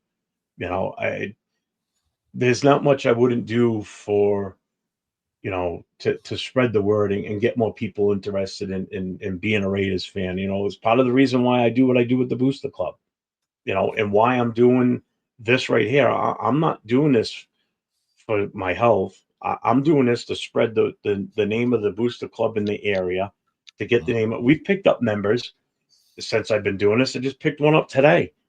Not today, last night on last night's show. Guy lives like 30 minutes from me. Didn't even know we existed until he popped in and found the show yesterday. So it's stuff like that. It allows me to network and get to meet other. Like if I ever get out to a Vegas game, I know I've got a bunch of guys I can hook up with and hang around with. I won't feel like I'm all by myself out there. I'll be able to meet up with like guys like 805 and anyone else that lives in Vegas. You know, this is a community, and I love every aspect of it. It's fucking awesome. I'm To having me, a blast doing this shit. to me, it's more like a family because we're all together the same, Yeah, common cause. Like we're doing this together. We're not doing this separately. We're doing this together. You know, it's yeah. I appreciate that, Frank. You know, I look at it this way. I got into this whole. And I've been doing YouTube for a few years, but not in this genre. I was doing military models and filming me putting them together and everything. That's a whole separate channel that just I was getting aggravated with it because it was taking forever for it to really grasp. And then last year, like towards the middle of the summer, I'm like, it just hit me. I'm like, I just happened to be searching something on YouTube and I walked into a channel and I'm like, why the fuck am I not doing Raiders content? I've been a Raiders fan since I was 6 years old, 5 years old. Why the fuck am I not doing this? So I'm like, screw it. Made the channel, got a few pieces of equipment, not so much camera, but the mic, did a few things and that's it. The rest was history, and I happened to, one of the first shows I ever went on was Captain Jack. And I only knew about him because of, he's so well known in the Raider family. And I bit the bullet. I'm like, fuck it. I'm going to get on. I'm first time ever going on. I'm going to get on.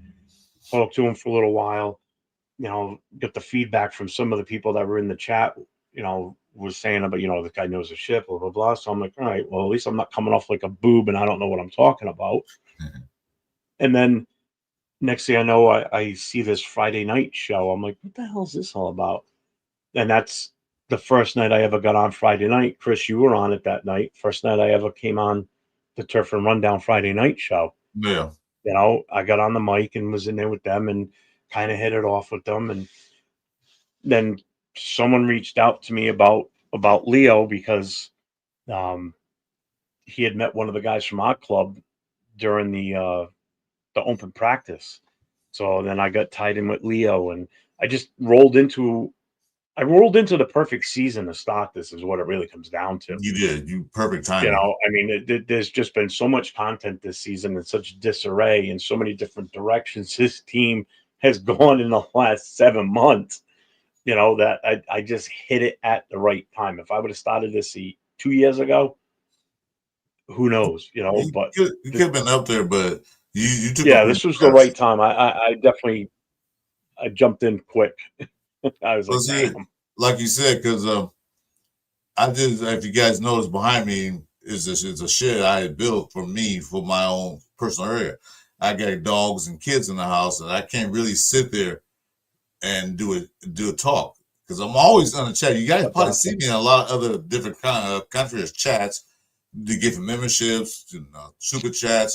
You always see me in there, and I'll say I really want to say something, but I can't say it because they're not reading my chats like you do. You probably get to all the chats, so I'll say something and the chat goes unnoticed. Damn it! Then one night I was at my room. It wasn't walled. It was just barely built. Put my computer, put it in here. Yeah. And then I pulled up on the turf. Well, I was the fan of Rundown, but then Friday nights I didn't really do anything. Then I started Turf Rundown show, pull up. I said, what's pull up?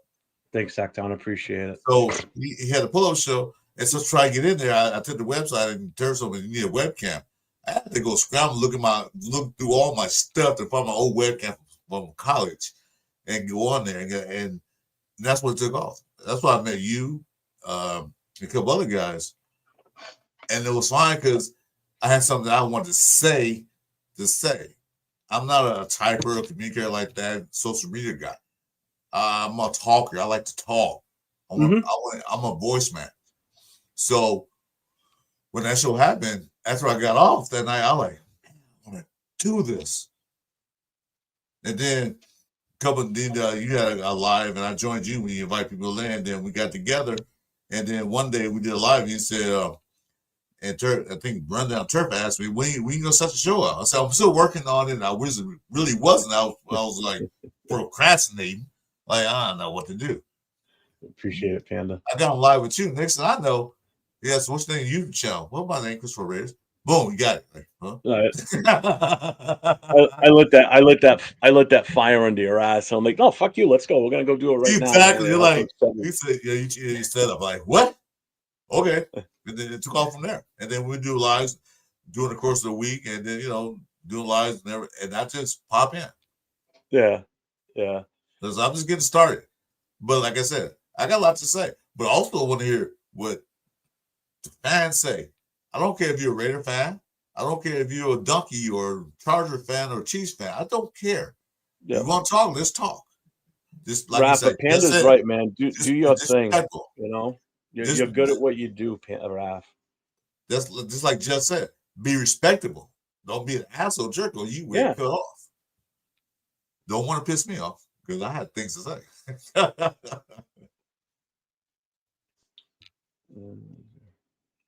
Yeah, it's. I mean, you and I hit it off from that first night that I got on that Friday night show because you had already been going on there beforehand, I believe, right?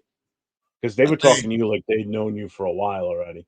I think you came on like the third night I was on there because the first night you weren't on there. The first night I got on, I think it came like a third night when I was on there because Turf couldn't wait for me to get on there. I was like, Chris is in the building. Get in here. Okay.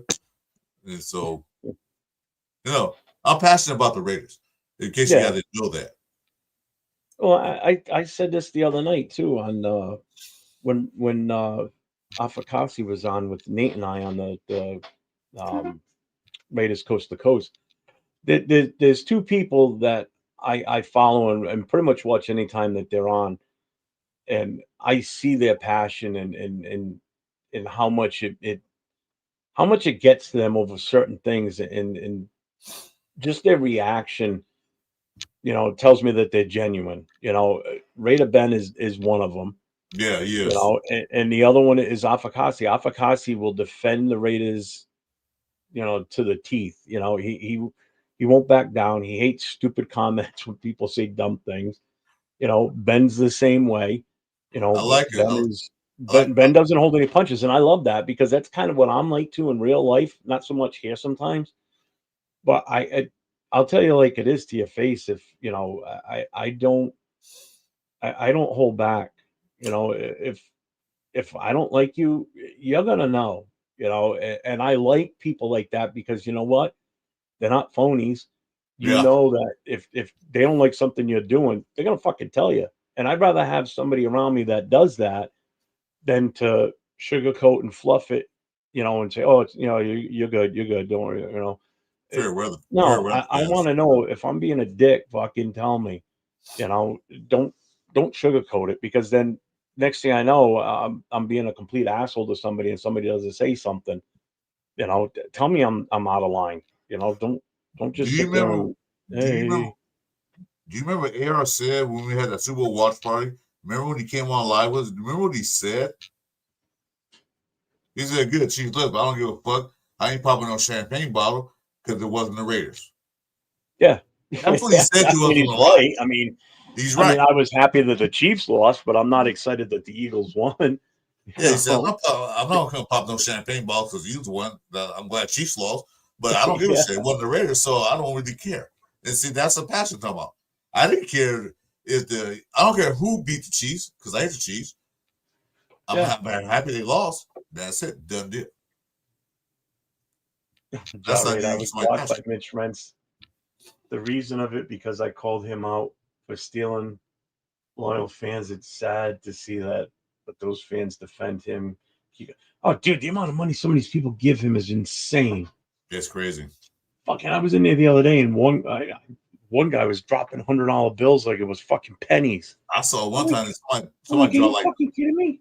I watched one show. Somebody dropped $900 within an hour. I'm like, what the hell?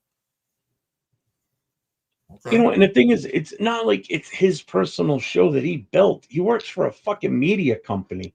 Yeah, professional. How much is he doing to get that show to where it is?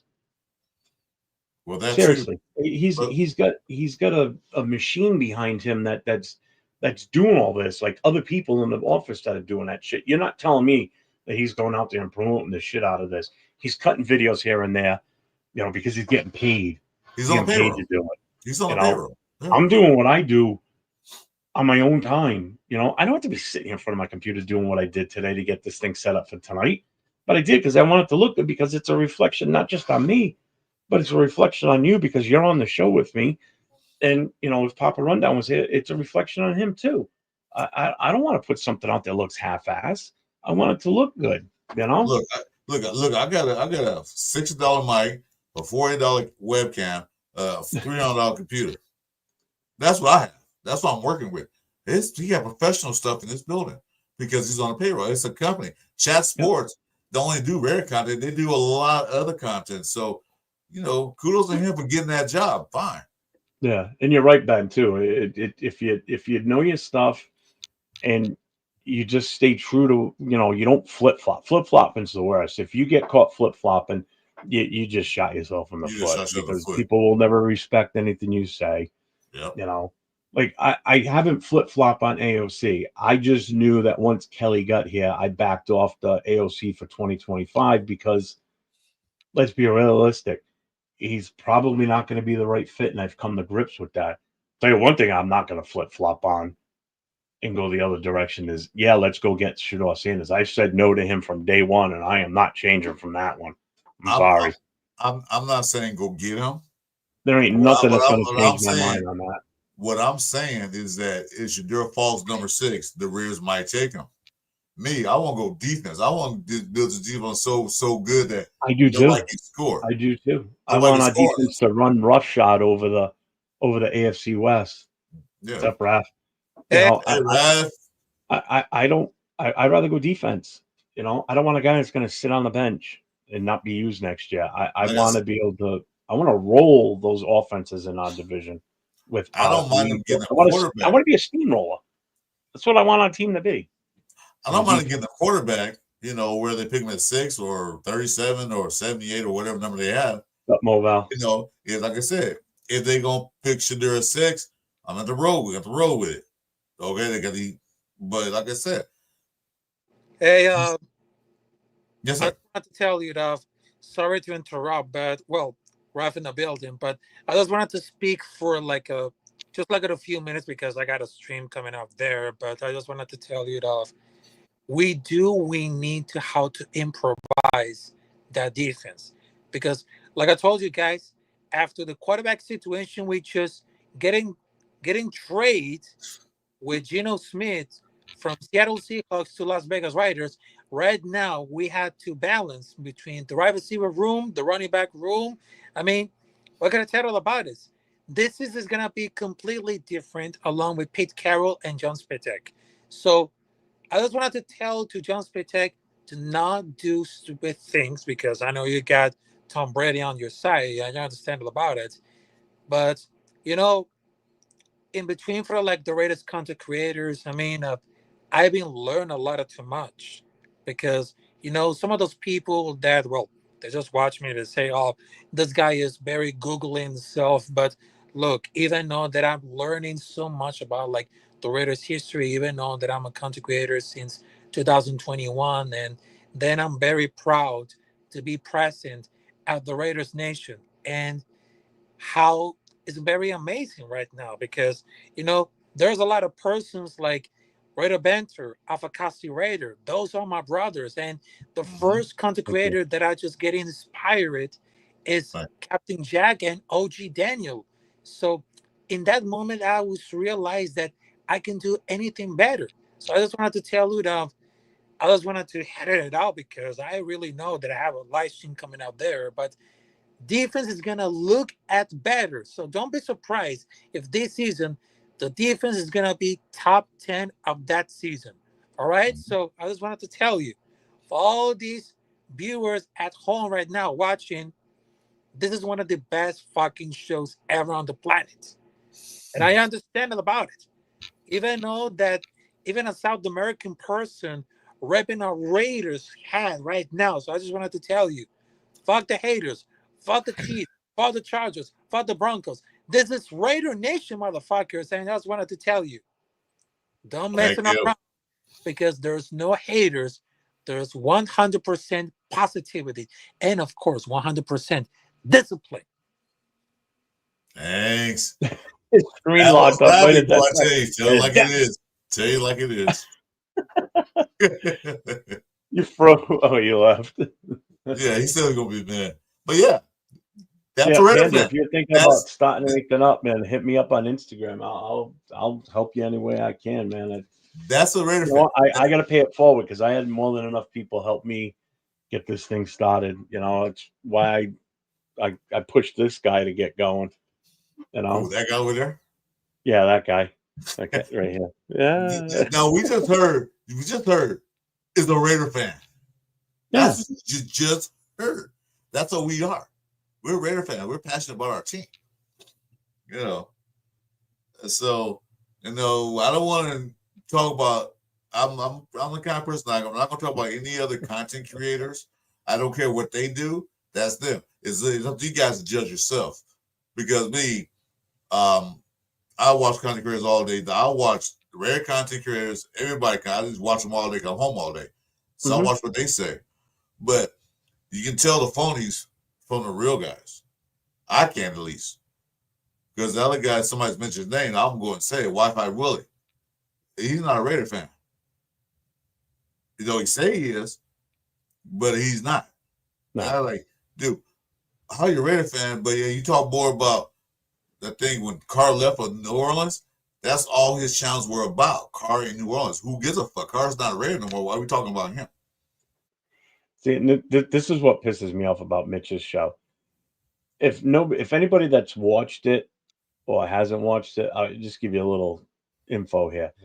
So when he's on the screen standing there talking like he's a 1940s baseball announcer, like, all right, he's rounding the block now. That's what he sounds like to me. He's got that nasally sound, and I've actually called him out on it in his show.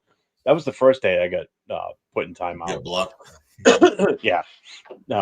And the time they did that to me, Chugs did it. After his show was over, I got a PM and Instagram from him giving me shit about it.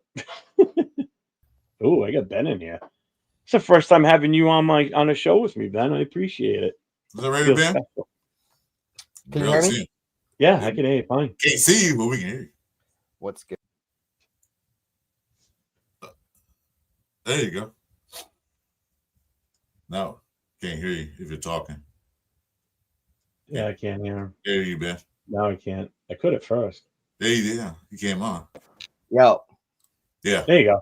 There you go. No, so what I was saying is that like my brightness don't never be that great in my studio because I have all these LED lights and shit. So I can't be too bright because then you won't see my LED lights and shit. But hey, always a pleasure, Jeff. You know what time it is, Chris for Raider. Yeah, man.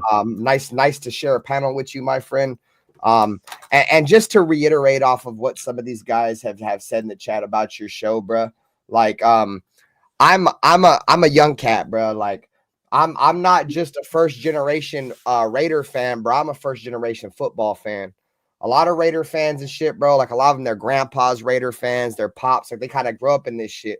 My father was an Atlanta Braves fucking fan, bro. My dad gave 2 fucks about football. You know what I'm saying? We were in a one TV. This to give you guys a little history on my shit, right? We're a 1 TV household, bro. My dad's old school, born in the 50s. He used to want to fucking watch Bonanza and Andy Griffith and shit like that all fucking day. Well, yeah, bro. So like I used to have to beg. I used to have to beg to watch the Raiders, right? I remember I watched the Raiders game. Forget what year it was, but it was the year that fucking that we got John Gruden fired from Tampa. We played Tampa Bay week 17, and Michael Bush just absolutely destroyed that team. Yep. Yeah. And Gruden got fired after that game. Well, at one point in that game, the Raiders were losing, and I was pissed, bro. My father, you know, God rest his soul, came up to me. He's like, son, I'm like, what? And he's like, why do you like this team? And I was like, why do you say? He's like, because you already have anger problems, and all they do is piss you off. Because I've been watching Raiders football since 2000. Right? I've been watching Raiders football since 2004. The first game I sat down and watched was the season opener, the year after we lost the Super Bowl, and Rich Gannon took that helmet to helmet hit against Derek Brooks, broke his collarbone, his career was over. That's the first season I sat down and watched, bro. I haven't the most I've seen the Raiders do, bro, is that Derek Carr season in 2016.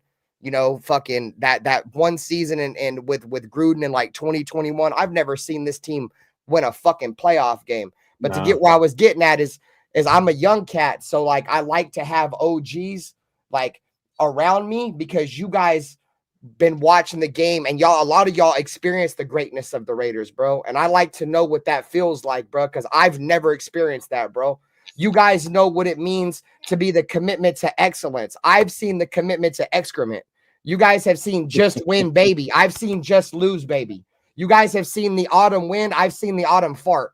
So, I'm just keeping it real, He's not bro. wrong. Ben. Tell us how you really feel. What, no, baby, I don't want those. So like I said, at the end of the day, man, I love to hear stories about like the greatness of the Raiders. Like that's one reason why like I love Pizzle. Like Pizzle's my dude, my co-host on my podcast. He's been around to see the greatness of the Raiders. Yeah, you know what I'm saying. Watch your show. I love you can only talk about the crap that's going on now so much because it's just all personal takes on what everybody thinks. What I like talking about, and obviously so does Chris, is what's real, like what's really happened, what we lived to see. That's what I like talking about. I still love talking about, the old days with the team and when we were successful. Now it's just, who you think we should draft, who you think we should go for a free agent. Anybody can start talking about that stuff. I mean, I do it. I mean, I do it on the Wednesday show and the Thursday show because that's the state of the game right now. That's where we're at. You have to cater to your audience too if you want people to keep watching you and stay engaged. That's why I wanted to do what we're doing tonight with you. And you and I, like we said it before, we talked about this a while ago when we finally able to pull it off. It's a Saturday night, it's relaxing, get on and talk about this. And if you notice, we didn't address any of the questions about the current status of the team, who we should draft. And it's not that we're ignoring it, it's just that's not the focus of this, of at least the first hour, in other words. But the thing once, is that once we open the channel, I don't care what we talk about after that. We're just telling you the experience we had, like I said, growing up Raider fans. Like I said, a lot of people didn't face that. You wasn't even born. Some people weren't even born when the Raiders were dominant. Not winning games. Yeah, I wasn't even born until the 90s, bro. So yeah, they were dominant back in our days. They're like they had teams that when they saw the schedule coming up for the next season, they're like, oh, shit. We got the Raiders. We got to play the Raiders in Oakland or LA. Oh God, they be scared to play the Raiders. The only team that wasn't scared of the Raiders were the Steelers. Yeah, the Steelers were never scared of the Raiders. But the teams were scared. Hey, Chris, I don't know if you've seen the 30 for 30 with Al Davis, bro, but they did the 30-30 on Al Davis, bro. And I beg to differ that the Steelers weren't scared of the Raiders because they had an interview of Lynn Swann, bro, and the Steelers organization, bro, were looking to press charges on Jack Tatum and George Atkinson, bro. They weren't afraid of us because they would call the cops on us every time we hit them too hard. That's what they were scared of us. Yeah.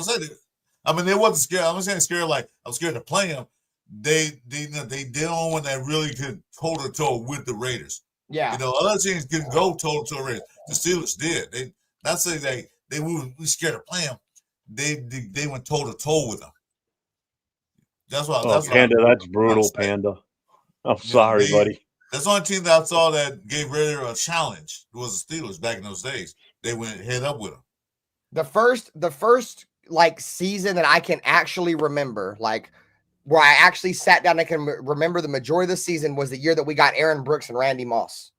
And we fucking went we had 2 wins that year, dude, or something stupid like that, bro. 3-13. Yeah, 3 wins, bro. Like, that's why I was making the statement on my channel, bro. This last season that we had under Antonio Pierce, that's the worst season I've seen since the beginning of me being a Raider fan, bro. I said that too, and I got told you're crazy. I said, listen, I got called a racist, so imagine. I've been kind of called that too because I don't want Shedeur Sanders, but that's right. Kind of quietly been called that.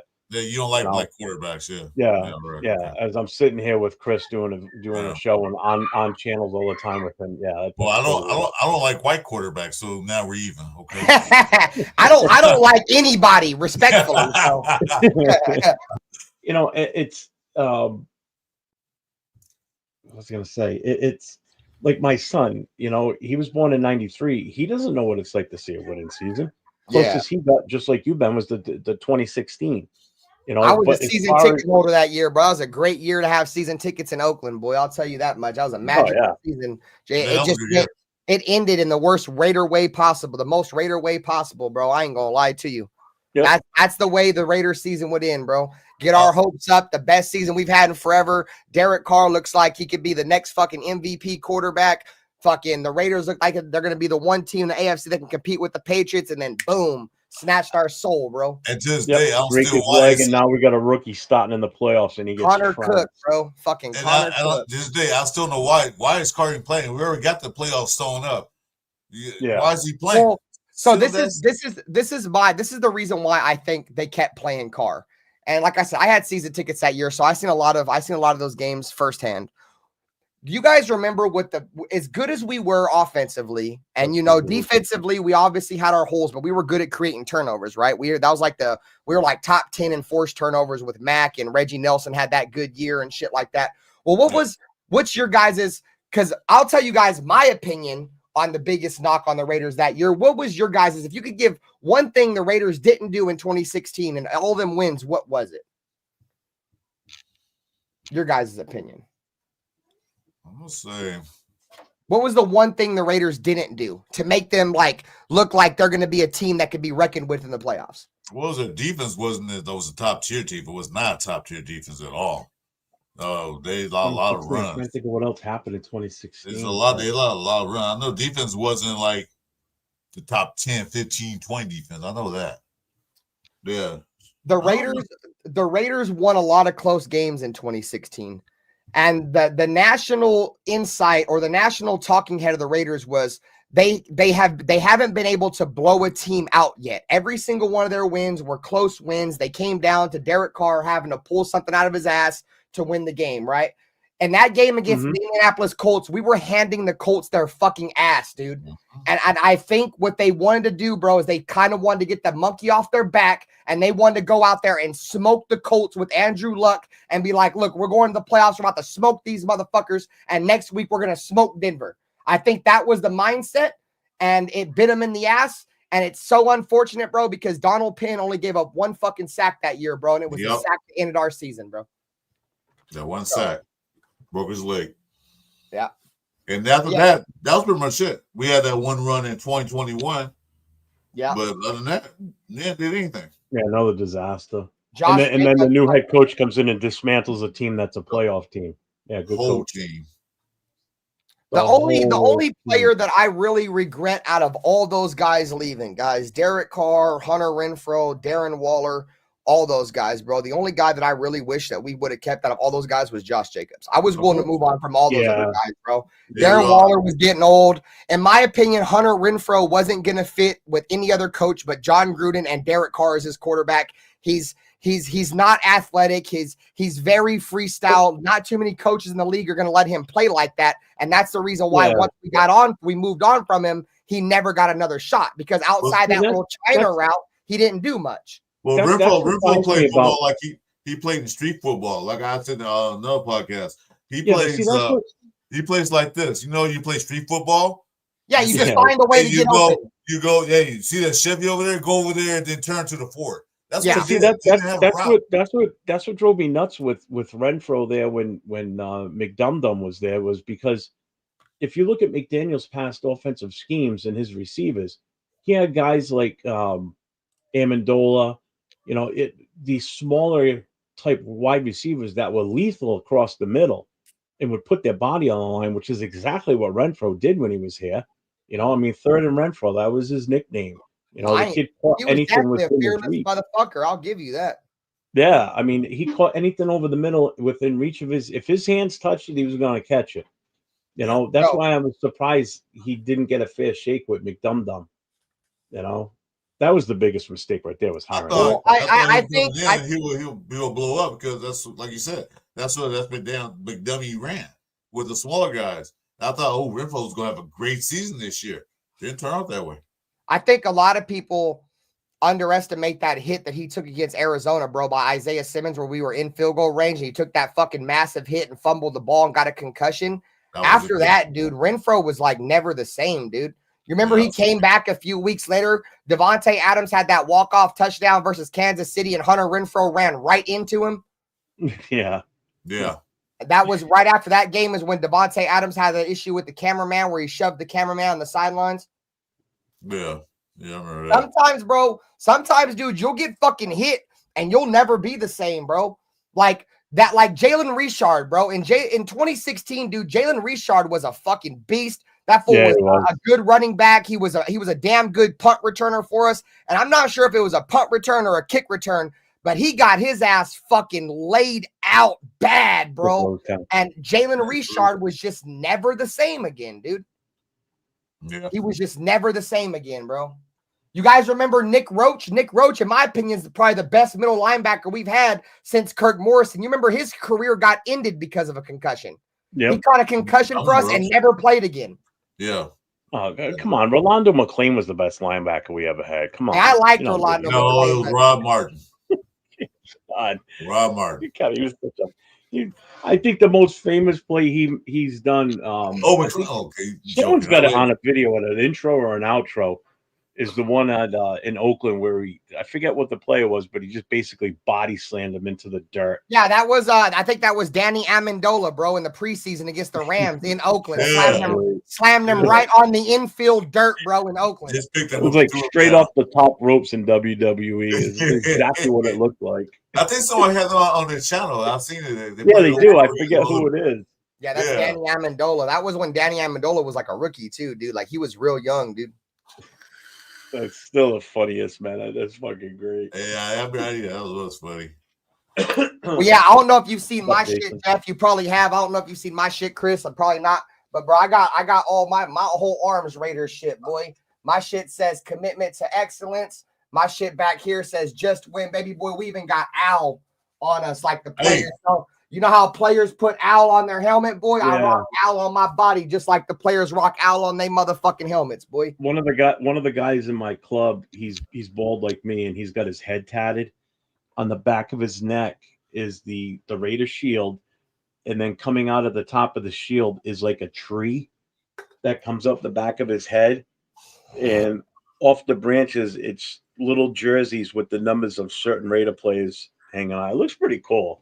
I mean, I would never get the back of my head tattooed because I don't think I could withstand that. That would drive me nuts. There's nothing there. It's just right to the bone. I mean, when you get it on the elbow, man, that fucking hurts. Yeah.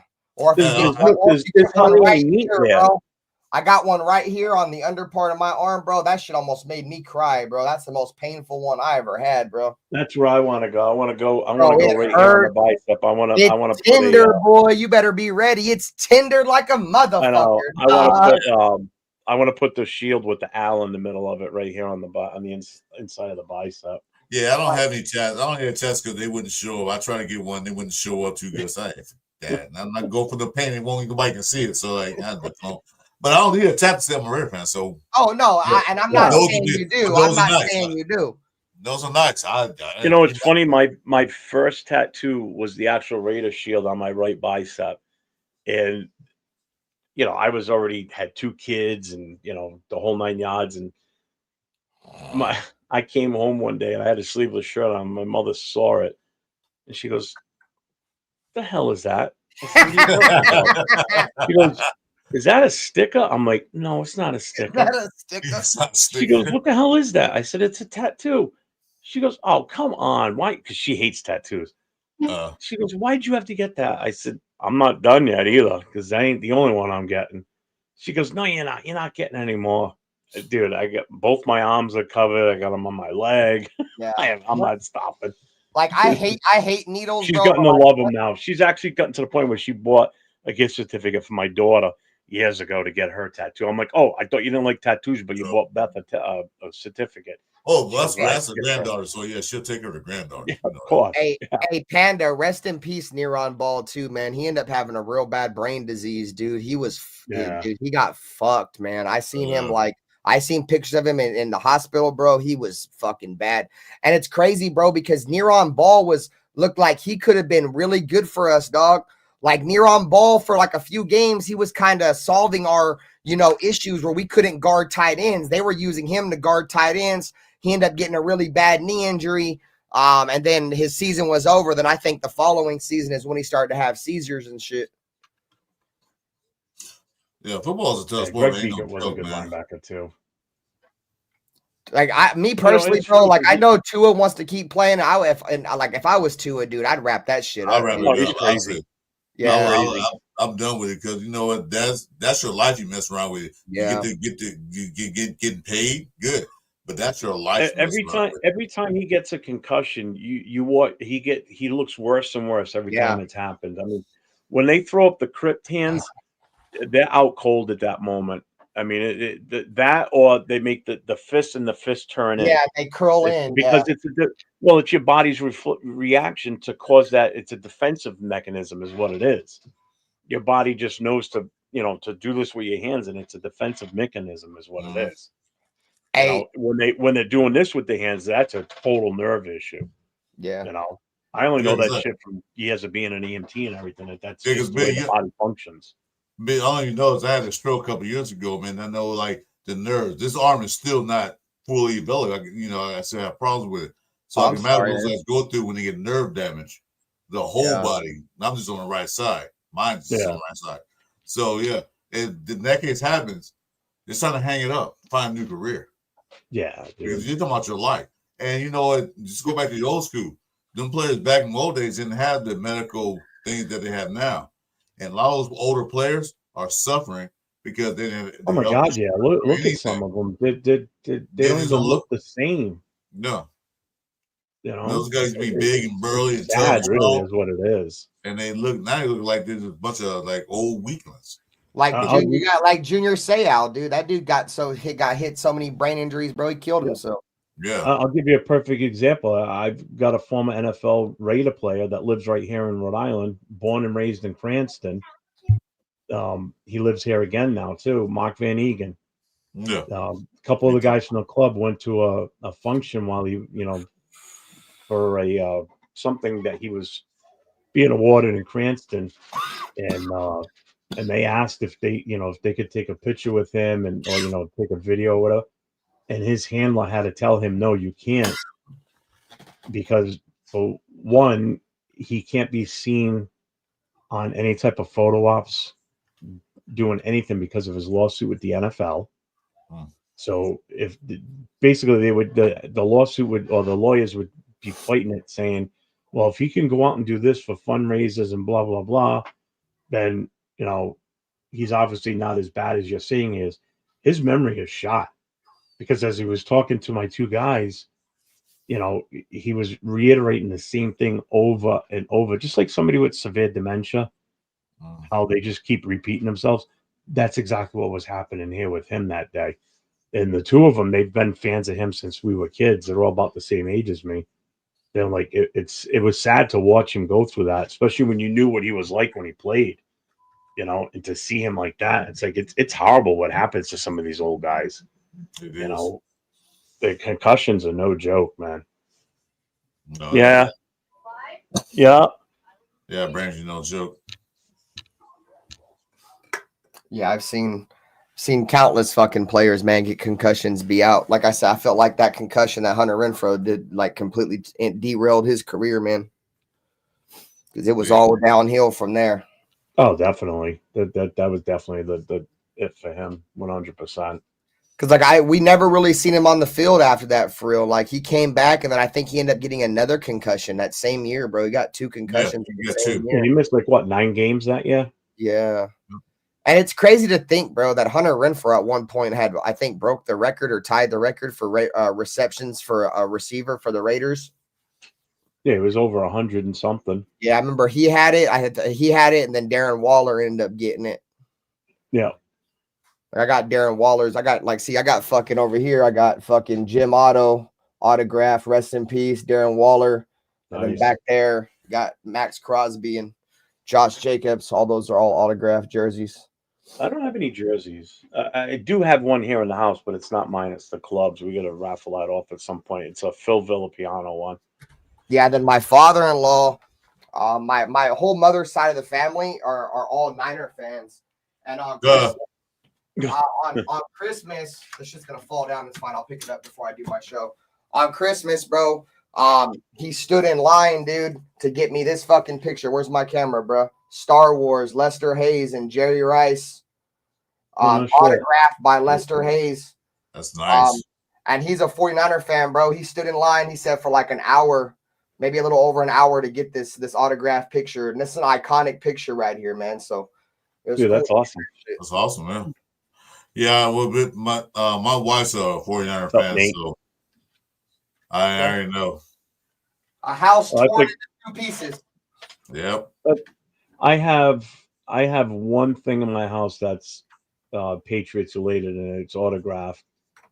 And actually, I have 2 now that I think about it. I do have I got a Drew Bledsoe football, but the one thing I do have that I will never get rid of, it was left to me by my dad after he passed, and it's painful, even though I still got it.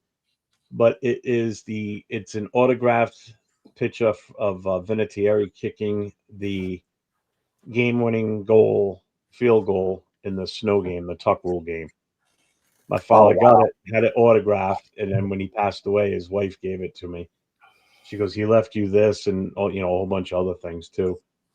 She goes, Yeah. "I know you're a Raiders fan, and I know it's the game." I said, "It's from my dad. I'm not going to get rid of it. No, you should. I'm not going to display it, but I'm not going to get rid of it. You shouldn't. I still have it."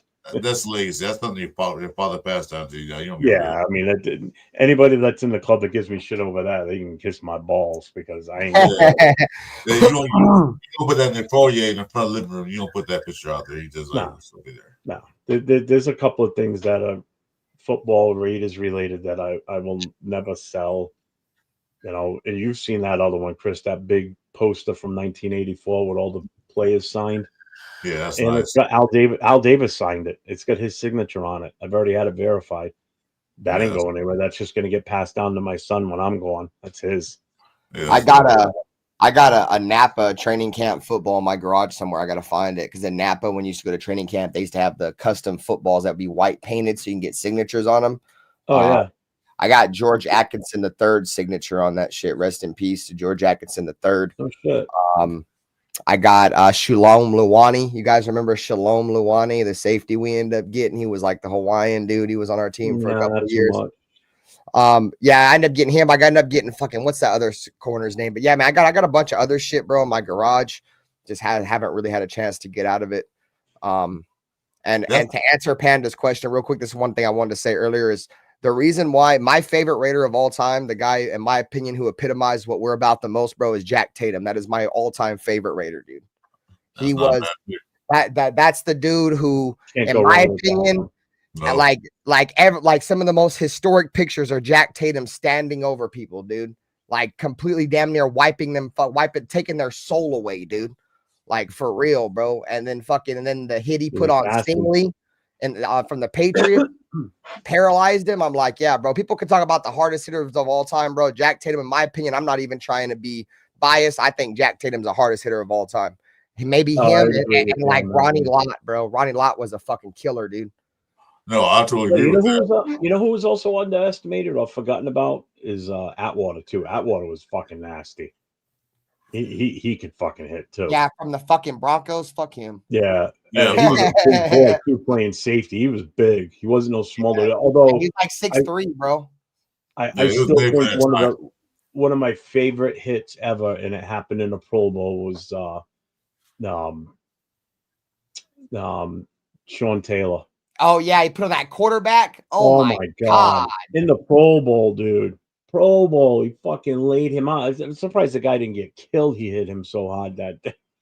You guys see that hit that Tom Brady took, bro, like way back in the day from that Bills linebacker, bro? No, probably. I'm sure I cheered for it because of Watch, I'll share, bro. It's crazy. The hardest. The one hit I wish never happened was the one when Bledsoe, ripped his sternum. Because that was the whole start of Tom Brady coming in and being the hero.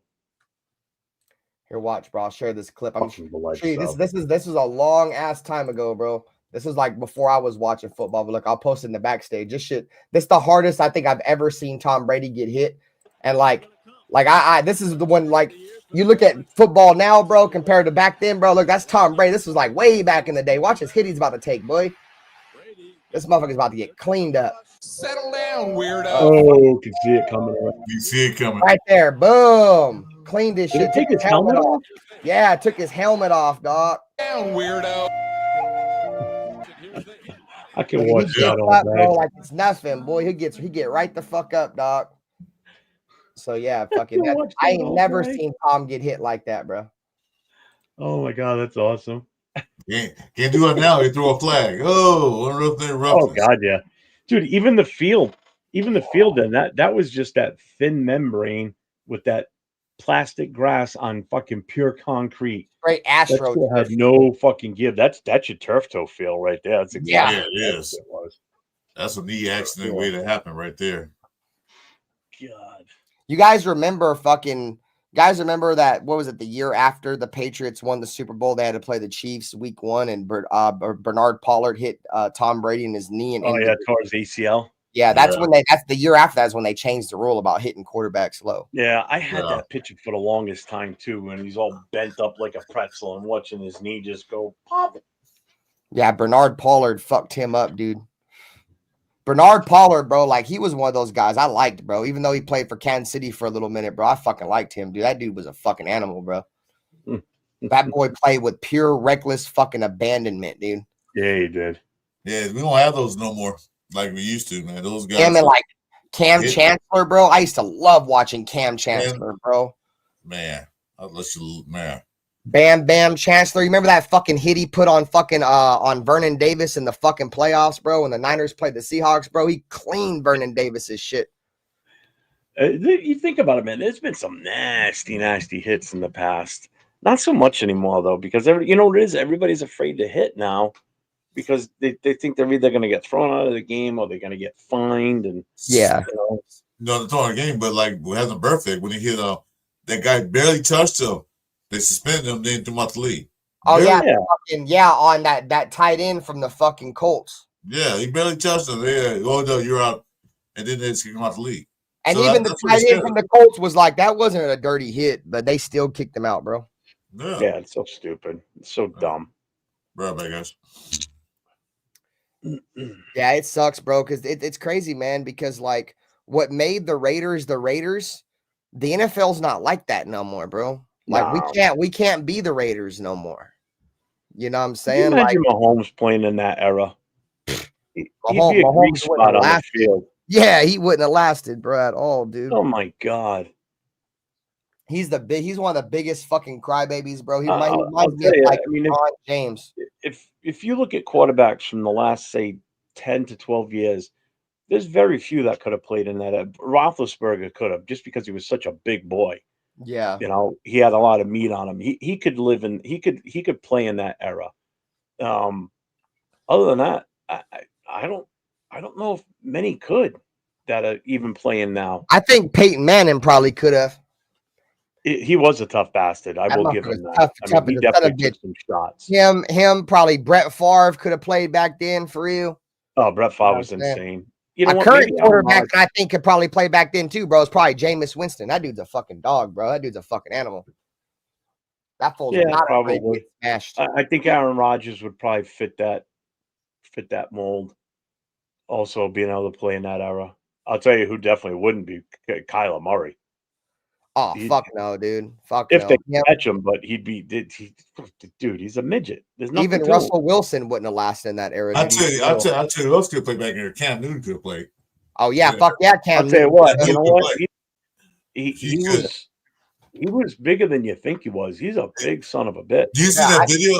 That video we had those guys with rushing on that 5 guys trying to tackle him. Yeah, at that event, he was knocking all of them. Bam, bam, 5 guys. They were trying to rush. You forget how big he was. I mean, he was huge. Dude, I stood next to Khalil Mack at fucking Napa training camp, dude. That dude was a fucking mammoth, bro. Yeah, I met him. Mammoth, dude. When the Raiders came here in 2014, we found out the hotel they were staying at, and we went there, and that's when I met Willie Brown. But I went inside, and Khalil Mack walks right by me. Now I'm six even, and at the time I was about 2014. I was about 325 weight. I'm bigger now, and I felt like a midget as he walked by me. And Yeah. just the width of his shoulders and just everything in general. I'm like, my God, and again, they don't look that big on TV, obviously, No, you don't. but in person, when you stand next to him, it's like, holy shit. You It's know, like, made me feel and like then a think about it. baby. He's tackling a 230-pound quarterback. I wouldn't want to be that little dainty little quarterback because they're going to get creamed. You don't feel like a baby. While I was the Raiders in L.A. and our show was a coach. We went to one of those. It was a little club right there, and he was there, and him, Marcus Allen, a few other guys. Yeah. I walked in. Now, I'm only 5'9", 5'8", 5'9", best. I walked into our show. I was ready to shake. I was like, "Hey, Art," shake his hand, and I looked up. I had to like bend my head all the way down back. I felt like a baby. I felt like a little toddler sitting next to me. I'm like, God damn, these guys are big. These guys are huge. They look small to you, like you said, but you get in front of them, like, oh my God, these guys are giants. I think I've met Henry Lawrence, another offensive lineman. Um, he's big, but still, I think the biggest one I met was Ted Hendricks. Hmm. He was here doing a Special Olympics celebrity carnival. Remember they used to go around the country doing those. He was here doing one in Rhode Island, and I got a picture of me standing next to him, and he was easily almost a foot taller than me. And again, I'm six even. I felt again, even him, I felt like a midget. He wasn't like again, they were built different when they played in that era.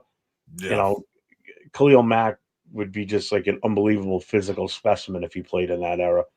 Like there would be nobody like him that played in the 70s and 80s, physical wise, like just his stature, you know. I mean shit, you look at the offensive linemen back in the 80s and shit, they weren't huge, like big fatties like they are now in a way. Like your centers were not big. They were like 275 Yeah, they at were the little back highest. in the They day. were little, huh? Yeah. Jeff Saturday was little too, bro. Jeff Saturday was little as fuck, bro. I Yeah. don't think he was Yeah. 300 pounds. Even the Hogs from the era with the Redskins, those guys weren't huge. They were just good. They were just good football players, and they had an awesome running game too. But it's primarily because of them. You Yeah, know, because look at the Columbine. These guys weighing what 334 pounds running fours and stuff. dude. Like And I'll tell you Jesus what, those Christ, defensive linemen at that combine that Thursday night. Oh my God, they I couldn't get over how fast some of those big they dudes are were. fast and big. That was So incredible, incredible. You met Henry Lawrence too in a bathroom at a fancy restaurant. what Yeah, was I met going him on in in that New place York. restaurant? We went down there for the Raiders Giants game in New York City, and we hosted a pregame party, and we had him there. We had John Vella and Villa Piano signing autographs for everybody. I got a mini helmet sitting right up there. It's got all three signatures on it, plus Mark Van Egan's. Look, I'll share something cool with you guys real quick before I take off. Yeah. Sure. This is I think this was 2017. I had season tickets in Oakland from 2014 until 2019. It's in the backstage. This was one, I forget what game it was. This is Howie Long lighting the torch in Oakland. Obviously you can tell it's a primetime game. We had the flyover. Yeah. So that's Howie Long right Oh, there. shit, he's right below you. Damn, I was looking elsewhere. I was looking at the top. Like where?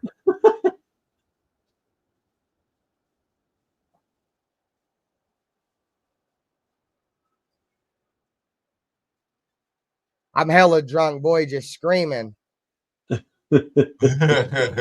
No, not you.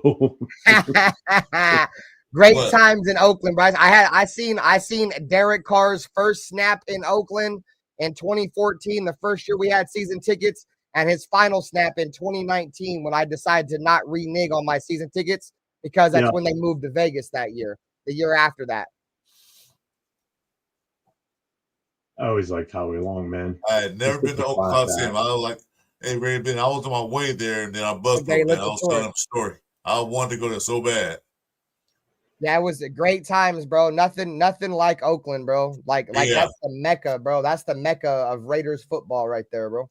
But yeah, I spent all my time when it was in LA. I was at the Coliseum like constantly. Yeah, I never got to go to Oakland. Again, the only time I've ever seen the Raiders is on away games, and that's on the East Coast. I want to get out there so bad. You know what I do regret?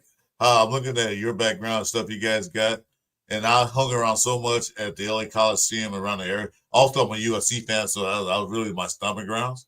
I never got anything signed, and then all that time I didn't think about because I'm not what they call a gazer or a fan guy. You know, like give me autograph. I never was like that guy. Yeah. I wish I'd have got something. I didn't get anything. Well, I'll tell you Yeah, the one thing I wish I did get, and I'm an idiot for it, was the day I met Willie Brown, because I had my son with me, and I was just so starstruck from seeing him and talking to him. Obviously cell phones were around in 2014. Do you think I would think to take my cell phone out and take a picture of us with him? Nope. Nope. So now it's just my word, and luckily my son was there to witness it. Other people would be like, "Oh, you're fucking calling bullshit." Yeah, because when I really talked to him. He was out there having a cigarette at the same time I was, and I just happened to look over and go, said to my son, I said, "Hey." Because they were in LA, the Raiders were all over the place. They were everywhere. I mean, you can go down to the certain area and you always see the Raiders, so you didn't think much of it. Yeah, it was always around. Not like today, we barely see them, but they was always around places. So I didn't think about, I can give him a autograph. I saw Marcus Allen. I like Marcus Allen. That man like to talk, but I didn't want. Hey, give me an autograph. I didn't think about it. Yeah, you never do. So one last thing before I head out, just because I see somebody in the chat asking it, and we seen you guys talked earlier about massive gentlemen, right? This is Lincoln Kennedy, bro. Me, and look how young I was, bro. Lincoln Kennedy was a massive fucking human being, bro. That's little old me, bro, without no facial hair or nothing. But yeah, bro, that dude's fucking massive as well. Yeah, I met a lot of Raiders in Oakland, bro. Like I have so much shit saved on my computer. It's not on my phone anymore, bro, but like so much shit. That's why it's cool. Like when I get to go through my computer, I can kind of reminisce on all the shit that I have saved. I've been in the chat on your show when you played that video of I guess the dudes you used to hang around with when they were doing that rap video. Oh yeah. Little Mac jersey on. That is the funniest shit, man. Yeah, because it's just funny to watch it. It's like all these black dudes and just dancing around you, and you just right in and go. It's like the one white guy in the crowd and shit, bro. Yeah. Like he looks so out of place. It's like I'm waiting for him to like jump him or something. He's all by himself. It's fucking hilarious. Yeah, I grew up in Stockton, California, bro. It's about give or take about an hour from Oakland. Probably one of the most diverse cities in the country, bro. Like I feel like California is I haven't really been anywhere else for extended period of time, but I know California is like real different, bro. Like especially like Oakland, you know, this part of California, bro, like we're real diverse. Like that, like Northern California and Southern California, bro, it's like two different countries, bro. Like we're not the same. Very been. Thank you. Yeah, we're not the same, bro. It's two different states. We're different down here than you guys up there. I'm in Southern California. I go to LA every single year for the blackout versus the Chargers, bro, and it's just completely different. It is. I tell everybody, this is different. Northern California. Are you in Stockton now? Then is that where you are now? Yeah, I live in Stockton now. Yeah. Yeah. I was actually born in Atlanta, Georgia. Oh no shit. Yeah, my whole family's from the South. My dad's from Memphis, Tennessee. My mom's from Amory, Mississippi, and I'm from Atlanta, Georgia. Where you live in Stockton, I will tell you this: you have one extremely aggressive fire department out there. Those guys are the shit. If you ever get a chance, look up YouTube Stockton Fire Department videos. These guys, some of them wear GoPros on their helmets. You watch how fast these guys move, and they're not running either. They're just so methodical in what they do. They are fucking amazing. I work with the former firefighter. Fucking Stockton firemen. When I watch them in videos, it's fucking. I'm starstruck when I watch them. You know. All right, guys. Well, thanks for And having it's me. unusual. My shit. Hey, always Later, man. pleasure, Jeff. You guys, I'll if be you guys stopping are, in. yeah, if you guys pull down later, I'll probably be live for the next few hours. You guys want to pull up, feel free to come by. You're starting up now, right? Yeah, I'm gonna start up now. I gotta finish that shit with that pedo dude. I'm gonna kick back, have a few drinks and shit, smoke some weed, and then we'll get into it. So Yeah, I'm gonna shut this down and go out and have a cigarette and chill. All right. Always a pleasure, Jeff, Chris. Always a pleasure. Hey, thanks yeah, for coming on, man. I appreciate you.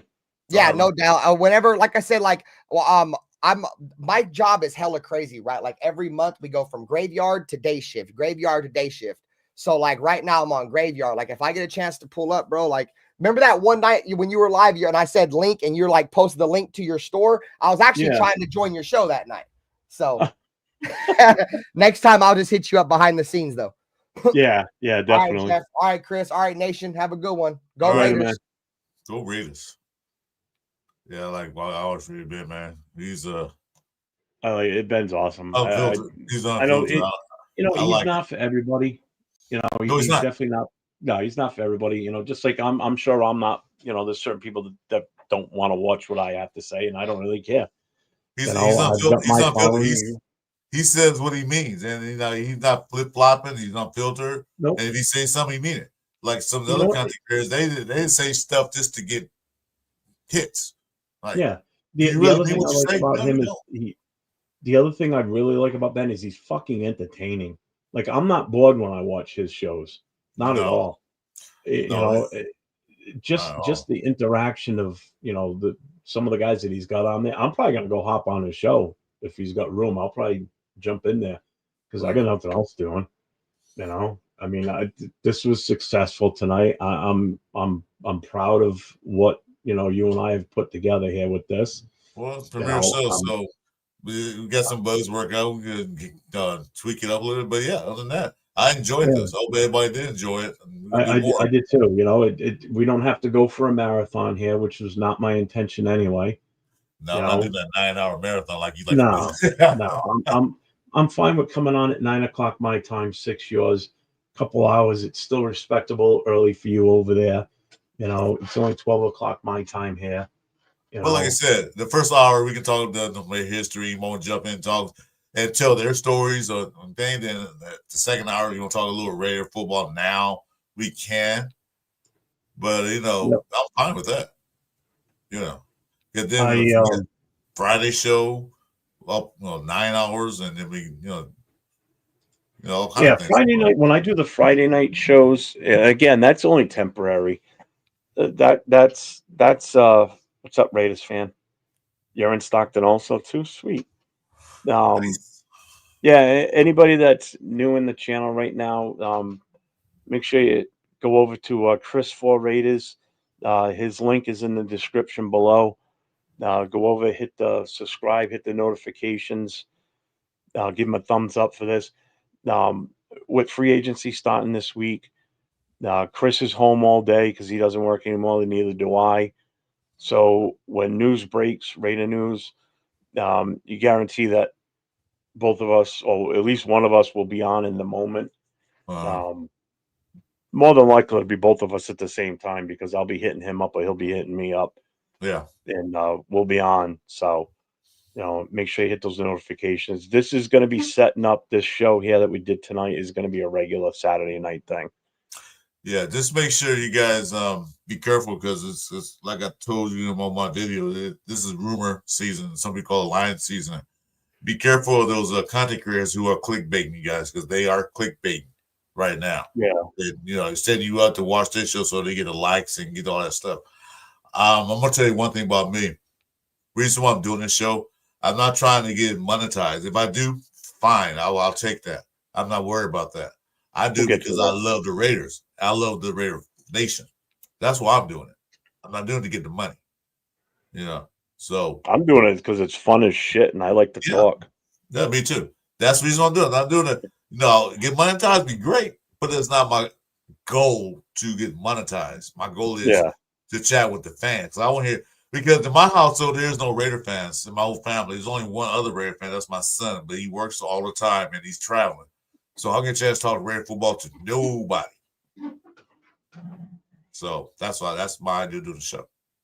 I mean, in the future on Saturdays, after we do the initial show, I mean, nothing's stopping us from, keeping it going all night or shutting it down and just making a new one strictly for, like a late night haul. But I was on late last night. I'm probably just gonna go chill and not have to worry about running a show and just sit in Ben's show and have fun.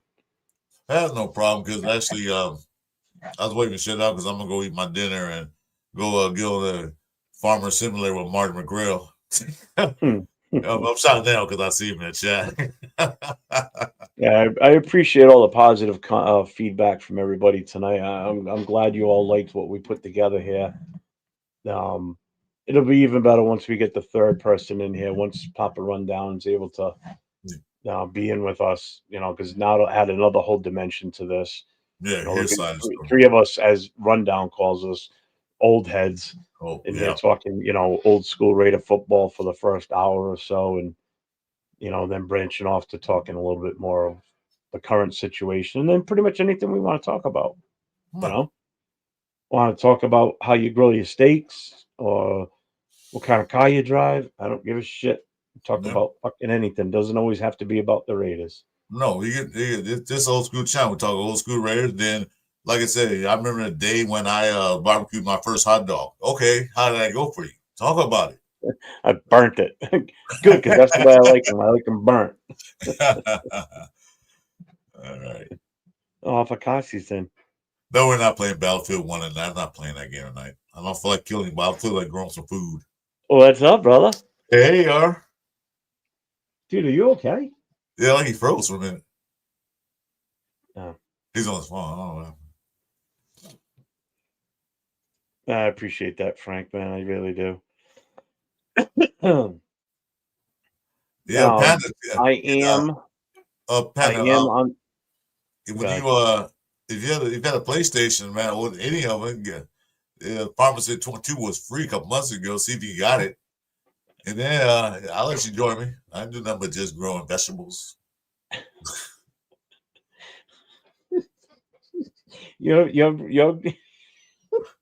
Huh? You're farming shit, and I'm over here blowing up World War II ships. Oh yeah, well, I'm about to feed the world. What's up? Are you okay? Hey, what's up, man? So, gang, sorry, I was on the drive back from the gym. I get there and I forget my headphones. I'm like, no, I'm going home. But I saw you guys were about to get off, so I thought I'd just come by and just say hello. No, that's cool. No, it's fine. You got a reaction to something to your face? It looks puffy. Your left eye looks like it's all puffy, like it's red around your left eye. It might just be the camera and the position you're in. Hey, did you get a gym fight with a Kansas City? Thanks, Jeff. I appreciate you for noticing.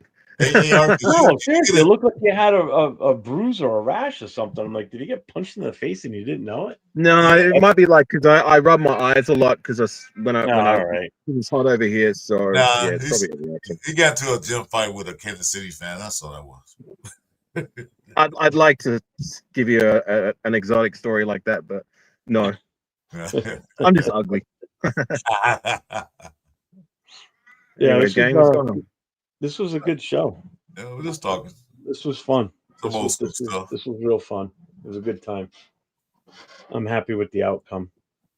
Well, you're welcome. I mean, I graced your channel for all but 5 minutes, and I made it great. Well, it was good until you showed up. And the viewers dropped. It's the ratings dropped. Everything. We lost They went up like that. No, I know. Okay. Well, yeah, it was cool. We did a lot of. I don't know. Did you catch it at the start at all? I listened to a little bit of it at the start, and then I had to situate my niece with some things because I've been spending most of my day babysitting her. And then, like I said, I was on the way to the gym, and I ended up turning around to go back home, and I saw you were still on, so I thought I'd park close to the beach. I'll just see if I can turn my camera around. Oh, nice. I don't know if you can see that. Yeah, I can see it. Lucky bastard. Awesome. I mean, I'm not that. I mean, I'm the ocean state. I mean, we've got the ocean all around us, but too goddamn cold out there for that shit right now for us. Yeah, I'm miles from the ocean. It's like 20-something degrees outside and the wind's blowing like crazy. Ugh. For me, going to the beach is like a field trip. You got to plan that shit ahead because it's a good drive. So I'm not nowhere near it. For me, it's like 30 minutes. I'm luckier that I live where I'm at. So yeah. Is it summer over there right now for you guys? Yeah, dog. So I mean, do you get a winter or do you? I mean, what's the coldest it gets where you're at? Well, we don't snow. That's for damn sure. Like we rain heavily in the winter, but like nothing like other countries get during the winter. Like it gets cold, but it's not like unbearably freezing like some places in the States. You know what I'm saying? Yeah. So basically, you don't go through the seasons like I do on the East Coast. Like I've got the winter, the spring, the hot summers, and then the fall. All the leaves fall off the trees and shit. So you don't have like a series of like seasons like I do because you don't get snow. You said, right?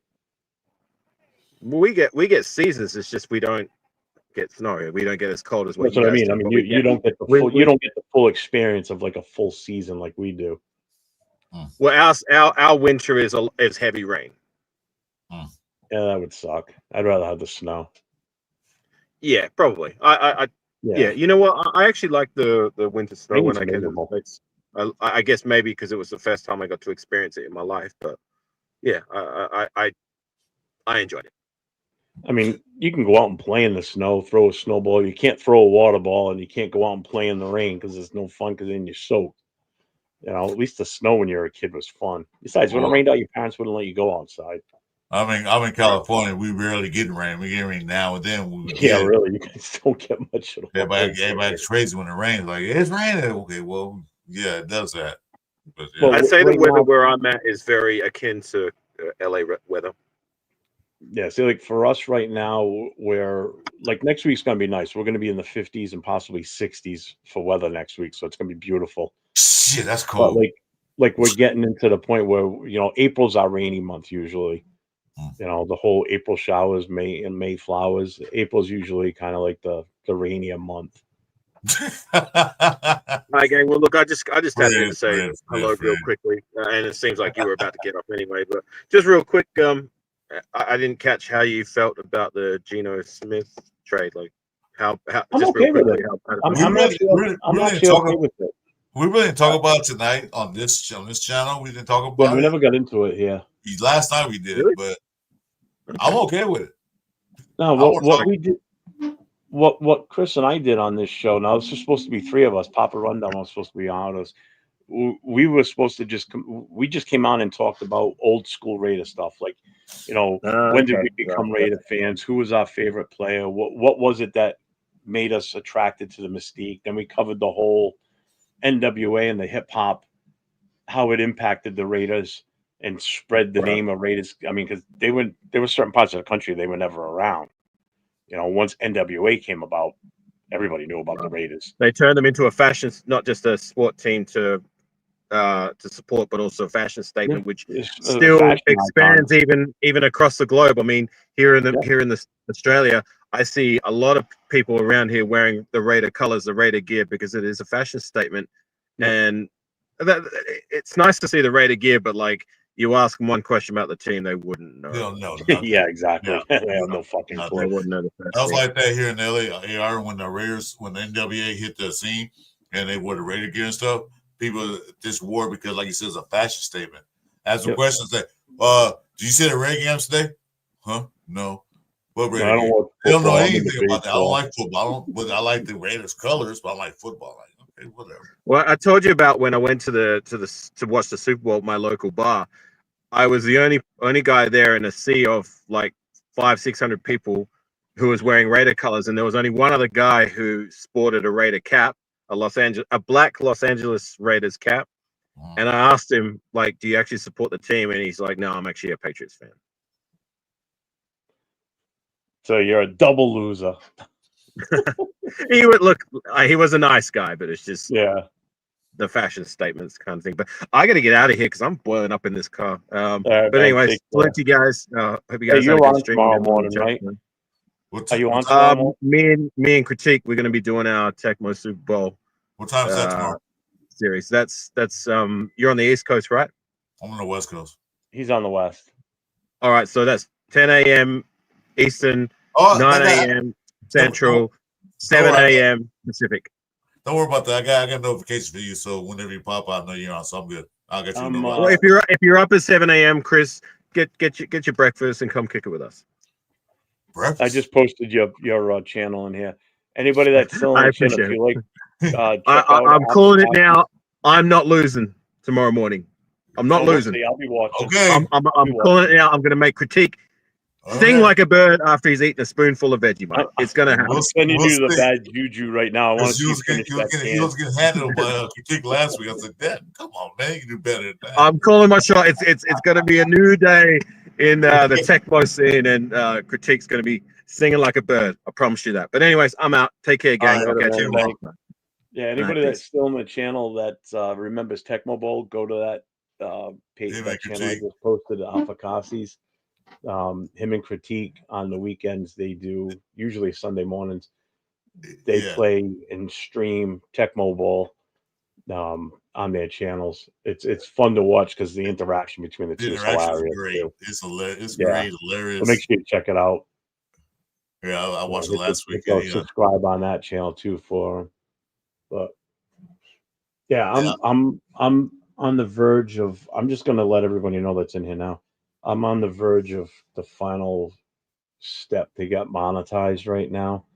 Once it's settled and all said and done, I am planning on doing a giveaway. You know, as like a thank you to the followers that have subscribed and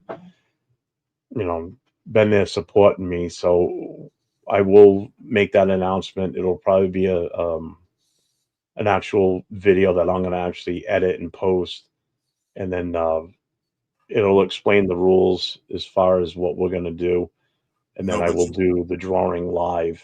I just got to set it up how I want to handle it, but it's going to be club merchandise is what the items are going to be. So it'll be like the baseball hat, the challenge coins, the T-shirt. It's going to be Raider Booster Club merchandise. So we'll take care of it that way. I made an agreement with you. I'm in agreement with you, and I don't know if you agree or not. So the first day you get monetized, let me know immediately because I'll become the first member. Okay. Yep, I remembered. I won't forget. Well, I can't guarantee you'll be the first one if someone finds it before you, but as soon as I know, I will send you a message. No, we're gonna block your channel so I can find it. Only I can find it. No, I'm just kidding. They don't matter, man. More members. Well, y'all look, it'll be like 5 a.m. and you'll be off in La La Land while I'm like, shit. Yeah. Hey, old people get up early. You know that. Hey, you guys. Hey, Frank, I'll see you, and Pat, I'll see you on Farmer Simulator pretty soon. Yeah, did you see what Frank said earlier? Yeah. I can't believe I got turned on to a farm simulator on a Raider chat. Never know. You just never know when you get on this channel. You never know what happens. That's fucking funny. That's funny. Yeah, so make sure you guys hit those subscribe buttons for both of us. Down below in the description is the link to Chris's show, Chris's channel. And below that is also a link for the merchandise for the Booster Club. There is a store that we have set up, so you can go in there. It's one price shipping, so no matter where you live in the continental U.S., it's you pay the same price no matter where you live. All the items are in there. It'll show you the description on what they are, and there's another link in there called a link tree that will take you to all social media platforms that the Booster Club has set up: Twitter, X, Facebook, YouTube, everything, website, the whole 9 yards. So I thank everybody for tuning in tonight. Chris, you got anything you want to say? Any last words? No, I want to thank you guys for joining us for our first inaugural show. I mean, we're going to do more. We hope we get better. Please, subscribe. Also, tell a friend about the show. Any Raider fans or any football fans or whatever. They can come in and join us. We don't matter. It doesn't matter. I wanted to talk about what happened today on one of his chats, but I'll say that for later. I'll make a video about that. Please watch it while people post it tomorrow. on what happened today. I already know what it is. Yeah. So I want to get my thoughts out, but this wasn't a show, dude. It was a totally different show. So stay tuned. I will make a video about that, what happened today. All right. And stick around and watch the outro on the way out. Everybody have a good evening. See you at some point next week. And go Raiders. Go Raiders.